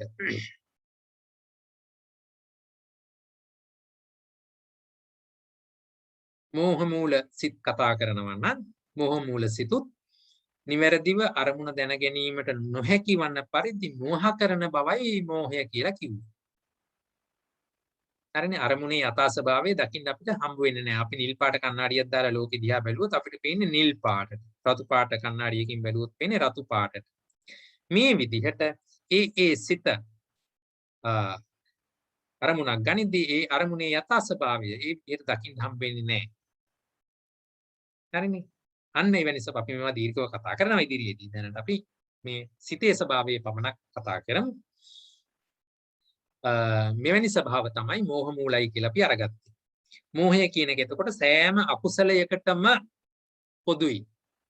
මොකද මේ කියන යථා ස්වභාවය දකින්නට නොදී යථා ස්වභාවය මෝහ කරලා වැරදි ස්වභාවයක් පෙන්වන බවම තමයි මෝහය කියන්නේ. හරිනේ. එහෙමනම් එතනදි සිදුවෙන්නේ අකුසලයක්මයි. හරිනේ. ඒ වගේ ස්වභාව අපිට තේරුම් ගන්නට වෙනවා. ඊළඟට මේ මෝහ මූලික සිතක් ප්‍රබල වුණාම බලවත් වුණාම ඒ කියන්නේ එතකොට යම් මෝහය තනියම නින්නේ. ලෝභයේ ඉදිලත් නැහැ, ද්වේෂයේ ඉදිලත් නැහැ. මෝහය විතරයි එතන තියෙන්නේ. එහෙම වෙලාවකදී මේ මෝහ මූල සිත් දෙකේ යෙදෙන ගන්න තව උපස්වභාව දෙකක් තියෙනවා. මෝහ මූල සිත එක්ක විචිකිච්ඡා සංපයුක්ත වෙනවා, එහෙම නැත්නම් උද්ධච්ච සංපයුක්ත වෙනවා. එහි ලෝභයේ යෙදිලා ඒ අරමුණ දැඩිව අරගෙන ඒ තුල යෙදෙන්නෙත් නැහැ, ද්වේෂයේ යෙදිලා එහි ගැටෙන්නෙත් නැහැ. එහෙමනම් ඊළඟට වෙන්න පුළුවන් ස්වභාවය තමයි එක්ක සැක කරන ස්වභාවයක් වෙනවා, එහෙම නැත්නම් විසිරුණු ස්වභාවයක් වෙනවා. අපි ඒවට කිව්වා විචිකිච්ඡා ස්වභාවය හෝ උද්ධච්ච ස්වභාවය කියලා. හරිනේ. එහෙමනම් මේ කියන මෝහ මූල සිත් දෙකෙන් උපේක්ඛා සහගත විචිකිච්ඡා සංපයුක්ත සිත, උපේක්ඛා සහගත උද්ධච්ච සංපයුක්ත සිත කියලායි අපි බෙදන්නේ. ඒ සිත් දෙකම උපේක්ඛා සහගතයි. ඇයි උපේක්ඛා සහගත උනේ? අර ලෝභයක් යෙදිලා ඒ මත ඇලෙන ස්වභාවයක් ඇති වෙලා ඒ ඔස්සේ යන්නේ නැති නිසා සෝමනස්ස උනේ නැහැ. ගැටිලා එයත් එක්ක හැප්පුණේ නැති නිසා ද්වේෂය ඇති උනේ නැහැ. එහෙමනම් මේ දෙකම නැති තැනක ඇති වෙන්න පුළුවන් අනිකුත් වේදනා ස්වභාවය තමයි උපේක්ඛාව. එහෙමනම් මෝහ මූල සිත් හැම විටම උපේක්ඛා සහගතයි. හරිනේ. පෙළ පොතේ මේක මේ විස්තර කරලා දෙනවා. මැදිහත් වේදනා සහිත වූ විචිකිච්ඡා හේවත් සැකය සමග යෙදුන සිත. ලෝභ මූලය නම් එයා හරියට අරගත්තනේ මූලය. මේ අරමුණ හරියට අරගන්නවා. අරගෙන ඒ පිළිබඳව ඇලෙනවා. මෙතනදී විචිකිච්ඡාව සැකයේ තියෙනකොට අරමුණ හරියට ගත්තේ නැහැ. ඒ නිසා සැකය බව සිත තුළ යෙදෙනවා. ඒ නිසා ඒක විචිකිච්ඡා සංපයුක්තයි කියලා කිව්වේ. උද්ධච්ච සංපයුක්තන. එතකොට විසිරුණු බවක් තියෙනවා. මේක එසේද මෙසේද ආදී වශයෙන් පොඩක් විසිරීලා තියෙන්නේ. මේ දෙකට හොඳ උදාහරණයක් තියෙනවා. දැන් හිතන්නකෝ කෙනෙක් මගියෙක් එහෙම නැත්නම් කරත්තයක් බඩු පටවගෙන කරත්තයක් ඔන්න එනවා. එනකොට මෙයා මේ ගමක වෙළඳාමක යනවා කියලා කියන්නකෝ. මෙහෙම යනකොට එයාට එකපාරට දෙමන් හන්දියක් හම්බ වෙනවා. මේ දෙමන් හන්දියේදී දැන් මේ කරත්තකාරයා දන්නේ නැහැ වම් පැත්තට හැරෙන්නද දකුණු පැත්තට හැරෙන්නද කියලා. එතනදී මොකක්ද එයාට ඇති උනේ දැන්? සැකය. දැන් මේ සැකය තියෙනකන් අරමුණ කෙරෙහි ඉස්සරහට යනවද? ඉස්සරහට යන්න බෑ. ඇයි? මේ පැත්තට ගියොත්ද හොඳ මේ පැත්තට ගියොත්ද හොඳ? අන්න. දැන් මිනිහා එතන නැවතිලා. හරිද? අන්න එවැනි ස්වභාවයකට කිව්ව විචිකිච්ඡාව කියලා. ඒ අනුව ලෝභයේ පැත්තට යන්නෙත් නැහැ, ද්වේෂයේ පැත්තට යන්නෙත් නැහැ. මිනිහට නවතින්න සිද්ධ වුණා. අන්න විචිකිච්ඡාව. සැකය ඉස්සරහට ආපු ස්වභාවය. මෙතන උද්ධච්චය කියලා කිව්වහම උද්ධච්චය කියන්නේ අර කරත්තය හරි කමන්නේ. මම වම් පැත්තට යනවා කියලා එහෙම නැත්නම් දකුණු පැත්තට යනවා කියලා මොකක් හරි එකක් තියෙන එකලා ඉස්සරහට යනවා. හැබැයි ඒ යනකොට ඒ වම් පැත්තේ හෝ දකුණු පැත්තේ ගමන් කරන පාර හරි වලගොඩලි සහිතයි, ගල් බොරළු සහිතයි. ඒ නිසා අර කරත්තේ තියෙන බඩු වලට මොකද වෙන්නේ? කරත්තේ වලක වැටෙනකොට ඇතුලේ තියෙන බඩු ටික මේ පැත්තට පැද්දෙනවා, මේ පැත්තට පැද්දෙනවා, විසිරෙන්න බලනවා. එක නිශ්චල ස්වභාවයක තියෙනවද? නැහැ. අන්න ඒ වගේ තමයි උද්දච්චය විස්තර කරන්නේ. එතකොට ඒ කරත් ඉස්සරහට යනවා. අර විචිකිච්ඡාව වගේ නැවතිලා නැහැ. කරත් ඉස්සරහට යනවා. හැබැයි අරමුණ හෙල්ලෙනවා. කරත් ඇතුලේ තියෙන බඩු හෙල්ලෙනවා. ඇයි? වලගොඩලි වැඩි නිසා. ස්ථිරව පිහිටා ඉන්නේ නැහැ. හරිනේ. අන්න ඒ වගේ තමයි මේ විචිකිච්ඡාවයි උද්දච්චයයි අපි තේරුම් ගන්නට ඕනේ. ඒ විසිරෙන බවට තමයි අපි කෙටියෙන් කියන්නේ නොසන්සුන් බව කියලා. අර අලුගොඩට ගලක් දාපුවාම විසිරෙන ස්වභාවයක් තියෙන්නේ. අන්න ඒ වගේ කියලා කියනවා. හැම වෙලාවෙම අරමුණෙන් ඉවතට පොළාපයින් බලන ස්වභාවයක් තියෙනවා. එතකොට විචිකිච්ඡාව කියන එකේදී මෝහය බලවත් වෙච්ච වෙලාවට විචිකිච්ඡාව ඇති වෙන්නේ. එහෙම වුණා නම් එතනදී අරමුණ නිශ්චය කරගන්න බෑ. එසේද මෙසේද සැකය. ඒ නිසා අර ප්‍රිය බව, අප්‍රිය බව, ඒ කියන්නේ ලෝභය හරි ද්වේෂය හරි එතන ඇති වෙන්නේ නැහැ. ඇයි? අරමුණ හරියට නිශ්චය කරගන්න බැරි වෙච්ච හින්දා. ඒ නිසා ප්‍රිය බව අප්‍රිය බව ලැබෙන්නේ නැහැ. එහෙමනම් එතන ඇති වෙන්නේ සැකයයි අවිශ්වාසයයි. ඒ නිසා අපි ඒකට කිව්වා විචිකිච්ඡාව කියලා. හරිනේ. ඉතින් ওই විචිකිච්ඡාව ගැන කතා කරනකොට විචිකිච්ඡාව බොහොම ගැඹුරට යෙදෙනවා. සෝවාන් වෙනකොටත් නැති වෙන එක අංගයක් නේ විචිකිච්ඡාව කියන්නේ. එතනදී නීවරණ විචිකිච්ඡාව වාගේ අර අටතනක් කෙරෙහි යෙදෙන ඒවා ගැන අපි ඉදිරියේදී කතා කරනවා. බුදුරජාණන් වහන්සේගේ බුද්ධත්වය ගැන සැකය, ධම්මරත්නය ගැන සැකය ආදී කරුණු මේ විචිකිච්ඡාව යටතේ තමයි අපි කතා කරන්නේ. අපි ඒවා ඉදිරියේදී ගැඹුරින් කතා කරමු. උද්දච්චය ගැන සැලකනකොට උද්දච්චය කියන්නේ සිතේ තියෙන නොසන්සුන්කම කියලා මං කිව්වා. හැම අකුසල සිතකම මේ ස්වභාවය තියෙනවා. අන්න ඒක හරි විශේෂයි. මේ උද්දච්ච කියන ස්වභාවය ඒ මට්ටමින් හැම අකුසල සිතකම තියෙනවා. ඒක ප්‍රබලවම පේන්නේ උද්දච්ච සාගත සිතේ පමණයි. ඇයි? අනිත් සිත්වලදී අනිකුත් ධර්මතා ඉස්සරහට ඇවිල්ලා තියෙන නිසා උද්දච්චයේ පසු කරමින් ඉස්සරහට ඇවිල්ලා තියෙන නිසා ඒ ඉස්සරහට ආපු ධර්මතාවයේ මතුවලා පේනකොට උද්දච්චය යට ගිහිල්ලා තියෙනවා. හැබැයි එතනදී අදහස් වෙන්නේ නැහැ. ඒ සිත්වල උද්දච්චය නැහැ කියලා අදහසක් නෙමෙයි කියන්නේ. උද්දච්චය තියෙනවා හැබැයි පොඩ්ඩක් යටපත් වෙලා. ඊට වඩා ප්‍රබලව ආපු ඒවා මතු පිටින් පේනවා. ඒ වගේ. ඒ නිසා සිත් 12 තුලම උද්දච්චය කියන එක යෙදෙනවා. එතකොට මෙහෙම විසිරෙන ස්වභාවයක් තියෙන නිසා අර අරමුණ නිශ්චලව ග්‍රහණය කරගන්නට ඉඩ දෙන්නේ නැහැ. මේක කුසල සිතකයි අකුසල සිතකයි තියෙන ප්‍රධාන ලක්ෂණය. කුසල සිතක උද්දච්චය නැහැ. ඒ නිසා කුසල සිතකදී අරමුණ නිශ්චලව ගන්න පුළුවන්. ඒ නිසා එවැනි තැනකදී ඇතිවන සිත බොහොම සාන්තයි. ඒ නිසා අර සිත දවන තවන ස්වභාවය එන්නේ නැහැ. නමුත් අකුසල සිතකදී උද්දච්චය හැම සිතකම පුසුපසින් ඉඳගෙන ඒ සිතට අරමුණ නිශ්චලව ග්‍රහණය කරගන්න ඉඩ දෙන්නේ නැතුව එහි සෙලවෙන බවක් දක්වනවා. ඒ නිසා නිතරම අකුසල සිත තමන් දවන තවන ස්වභාවයකින් යුක්ත වෙනවා. එතකොට එහෙම නැත්නම් අනිෂ්ට විපාක ඇති කරලා දෙන්න හේතු වෙනවා. කුසලයෙන් වලකලා කුසලයටම යොමු කරන්නට යෙදෙනවා. මේ ආදි වශයෙන් එහි ස්වභාවයන් අපි වෙනම තේරුම් ගන්නට ඕනේ. එතකොට උද්දච්චය අපි ප්‍රධානව නම් කරන්නේ උද්දච්ච සාගත සිතේදී. ඇයි? එතනදී තමයි එයා ප්‍රබල විදියට එයාම ප්‍රකට වෙලා ඉස්සරහට අවිල්ලා තියෙන්නේ. හරි, ඒක විශේෂයි. එතකොට මේ කියන මෝහ මූලසිත අපි සංකාර ભેදයෙන් බෙදන්නේ නැහැ. හේතුව ඒක තමයි ජීවියාගේ ප්‍රകൃතිය. මෝහ මූලය අපි මෝහයෙන් යුක්තයිනේ. යථා ස්වභාවයේ දැකීමේ ශක්තියෙන් තොරයිනේ.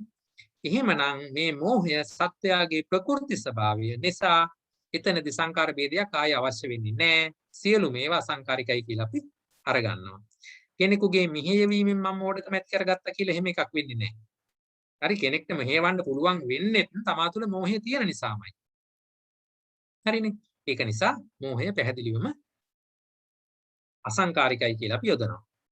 දැන් මේ විදිහට අපි ලෝභ මූලසිත 8ක් කතා කළා, ද්වේෂ මූලසිත 2ක් කතා කළා, මෝහ මූලසිත 2ක් කතා කළා.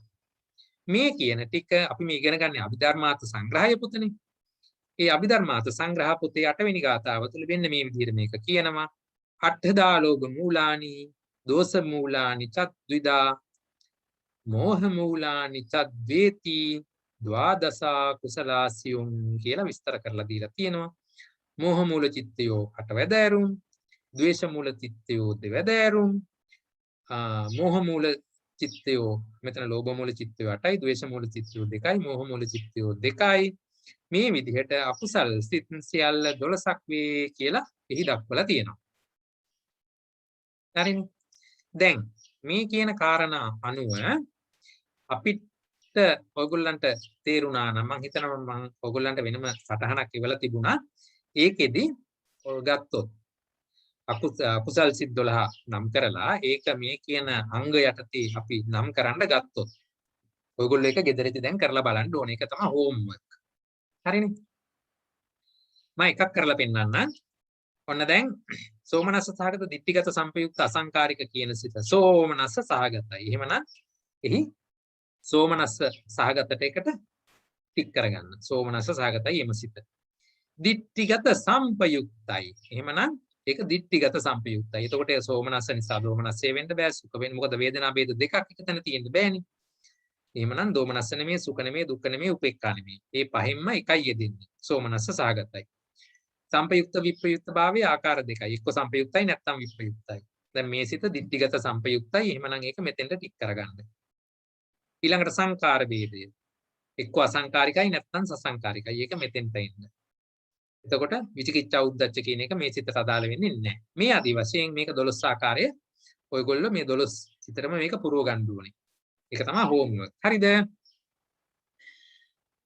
ඒ ආදි වශයෙන් අපි ඉදිරියට බලනකොට ඒ ටික හෝම්වර්ක් කළා නම් බලන්න එතකොට Tamanට මේක හරියට වැටුණාද කියලා තේරෙනවා. දැන් මෙතෙක් කතා කරපු දේ ගැන මොන හරි ගැටලු තියෙනවද?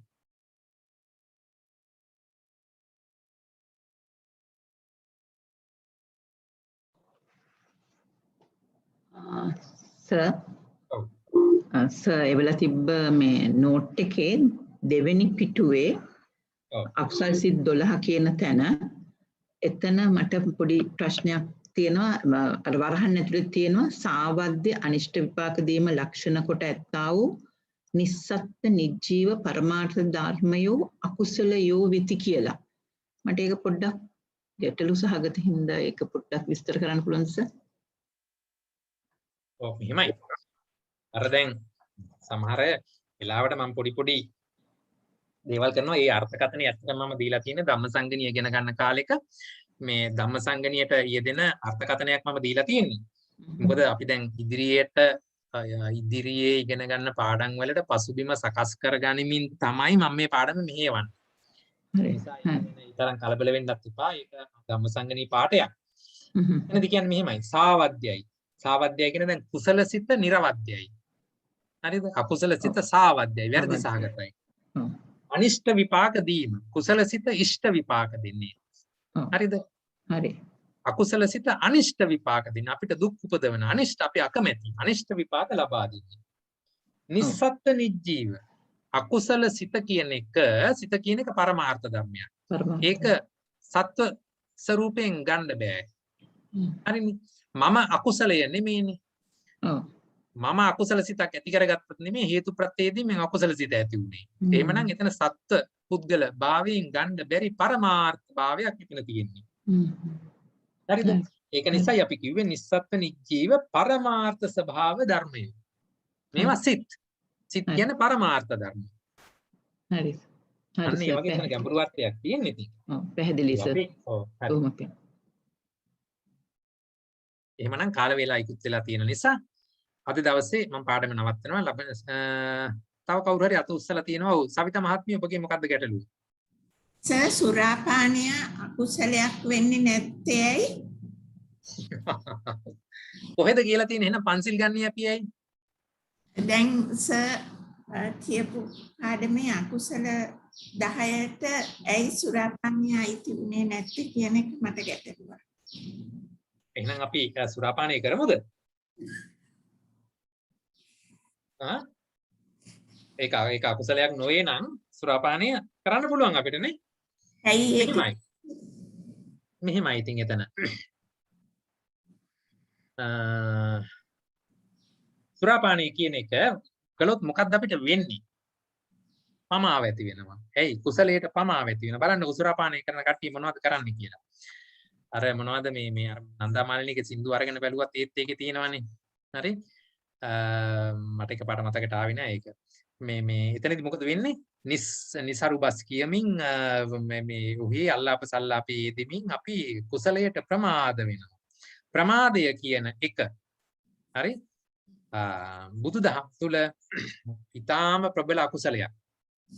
ඒක හරි සර් මම අහන්නේ ඒක ඇතුළත් වෙන්නේ නැත්තේ එතන කියලා අකුසලයක් බව තේරෙනවා. නමුත් කුසල 10ට ඇයි ඒක ඇතුල් කරන්නේ නැත්තේ? එතන අපි දාලා තියෙන කර්මපත හැටියට සිද්ධ වෙන දේවල්. කර්මපත හැටියට අරක්කු බීම තුල මත්පැන් බීම තුල ඒ බීම කියන කාරණේ කර්මපත වෙන්නේ නැති වෙන්න පුළුවන්. හැබැයි මේ බීම තුල මේ කියන 10ම වෙන්න පුළුවන්. 10ම ඇතිවීම සඳහා පදනම සැකසෙනවා බීම තුල. හරිද?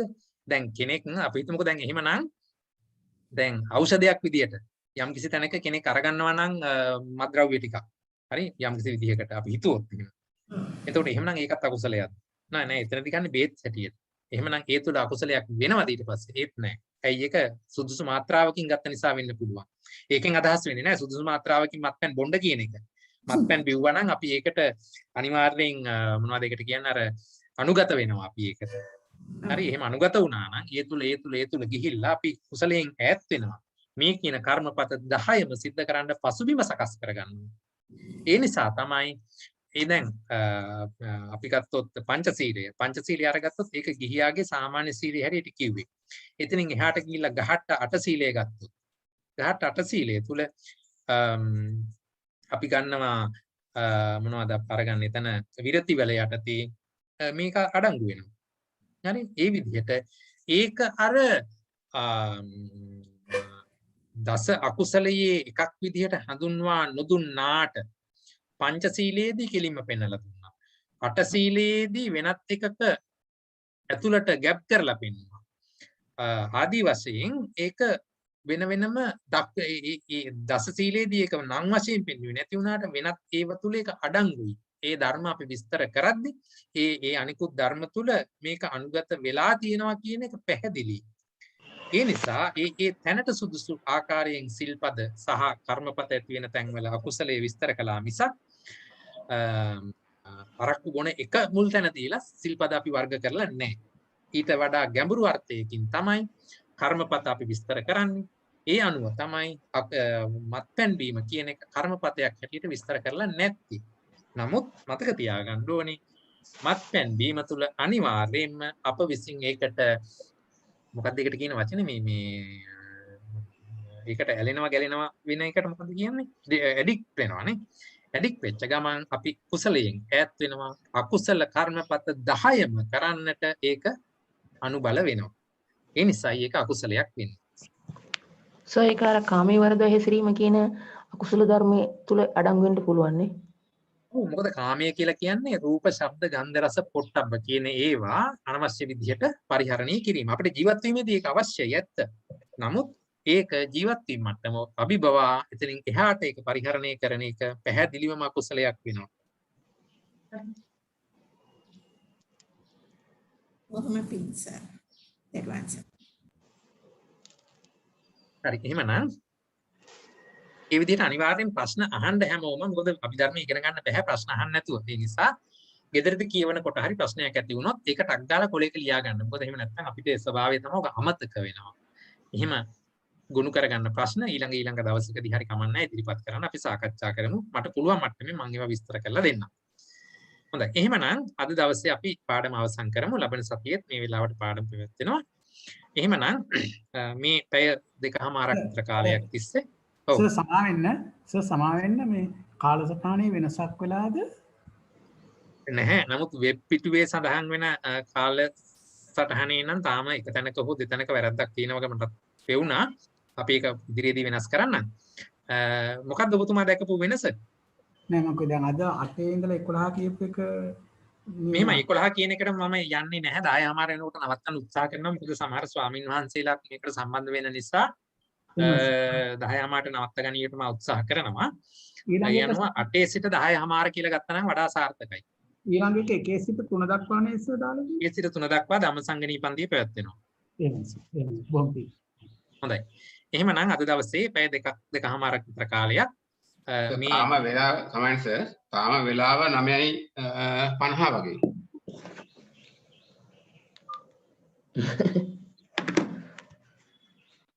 හරි. එහෙමනම්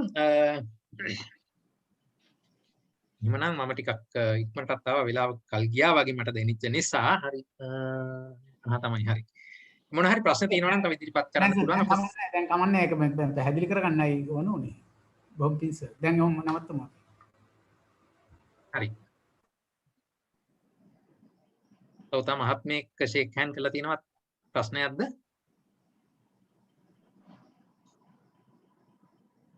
නෑ. එහෙමනම් අපි අද දවසේ පාඩම මෙතනින් අවසන් කරමු. ලබන සතියේත් මේ වෙලාවට පන්තිය පැවැත්වෙනවා. එහෙමනම් අපි මේ රැස් කරගත්තු කුසලය හැමෝටම අනුමෝදන් කරමු. විශේෂයෙන් අපිට මේ ධර්මයේ ඉගෙන ගන්නට දහම මෙතෙක් කාලයක් අප වෙත රැක දුන්නු සියලු දෙවි දේවතාවුන්ටත් මහා සංඝරත්නයටත් ප ဋ ාණ ධම්ම සභාව මගින් තමයි අපි මේ පන්ති මේ විදිහට සංවිධානය වෙලා ඉන්නේ. ඒ අනුව එකී ප ဋ ාණ ධම්ම සභාවේ ඒ සියලු කටයුතු කරන ගරුතර ස්වාමින් වහන්සේලාට ඔබ අප හැම වෙනුවෙන් මියගිය ගුරුවර ඥාති හැම දිනාටමත් මේ තාක්ෂණ සහාය මේ විදිහට ලබා දෙමින් අපිට මේ කටයුතු නිවැරදිව කරගෙන යන්නට පහසුවෙන් කරගෙන යන්නට අවස්ථාව සලසලා දුන්නු හැම පින්වත් මහත්මීන්ටමත් ඊළඟට ඔබ අප හැම දිනාටත් මේ ලබාගත් කුසලය එකසේ අමා මහ නිවන් සුව පිණිසම එකසේ උපනිශ්‍රේ වේවා හේතු වාසනා වේවා කියලා අපි ප්‍රාර්ථනා කරමු. සාදු සාදු සාදු. ඔබතුමාට තෙරුවන් සරණයි. ගොඩක් පින් තෙරුවන් සරණයි.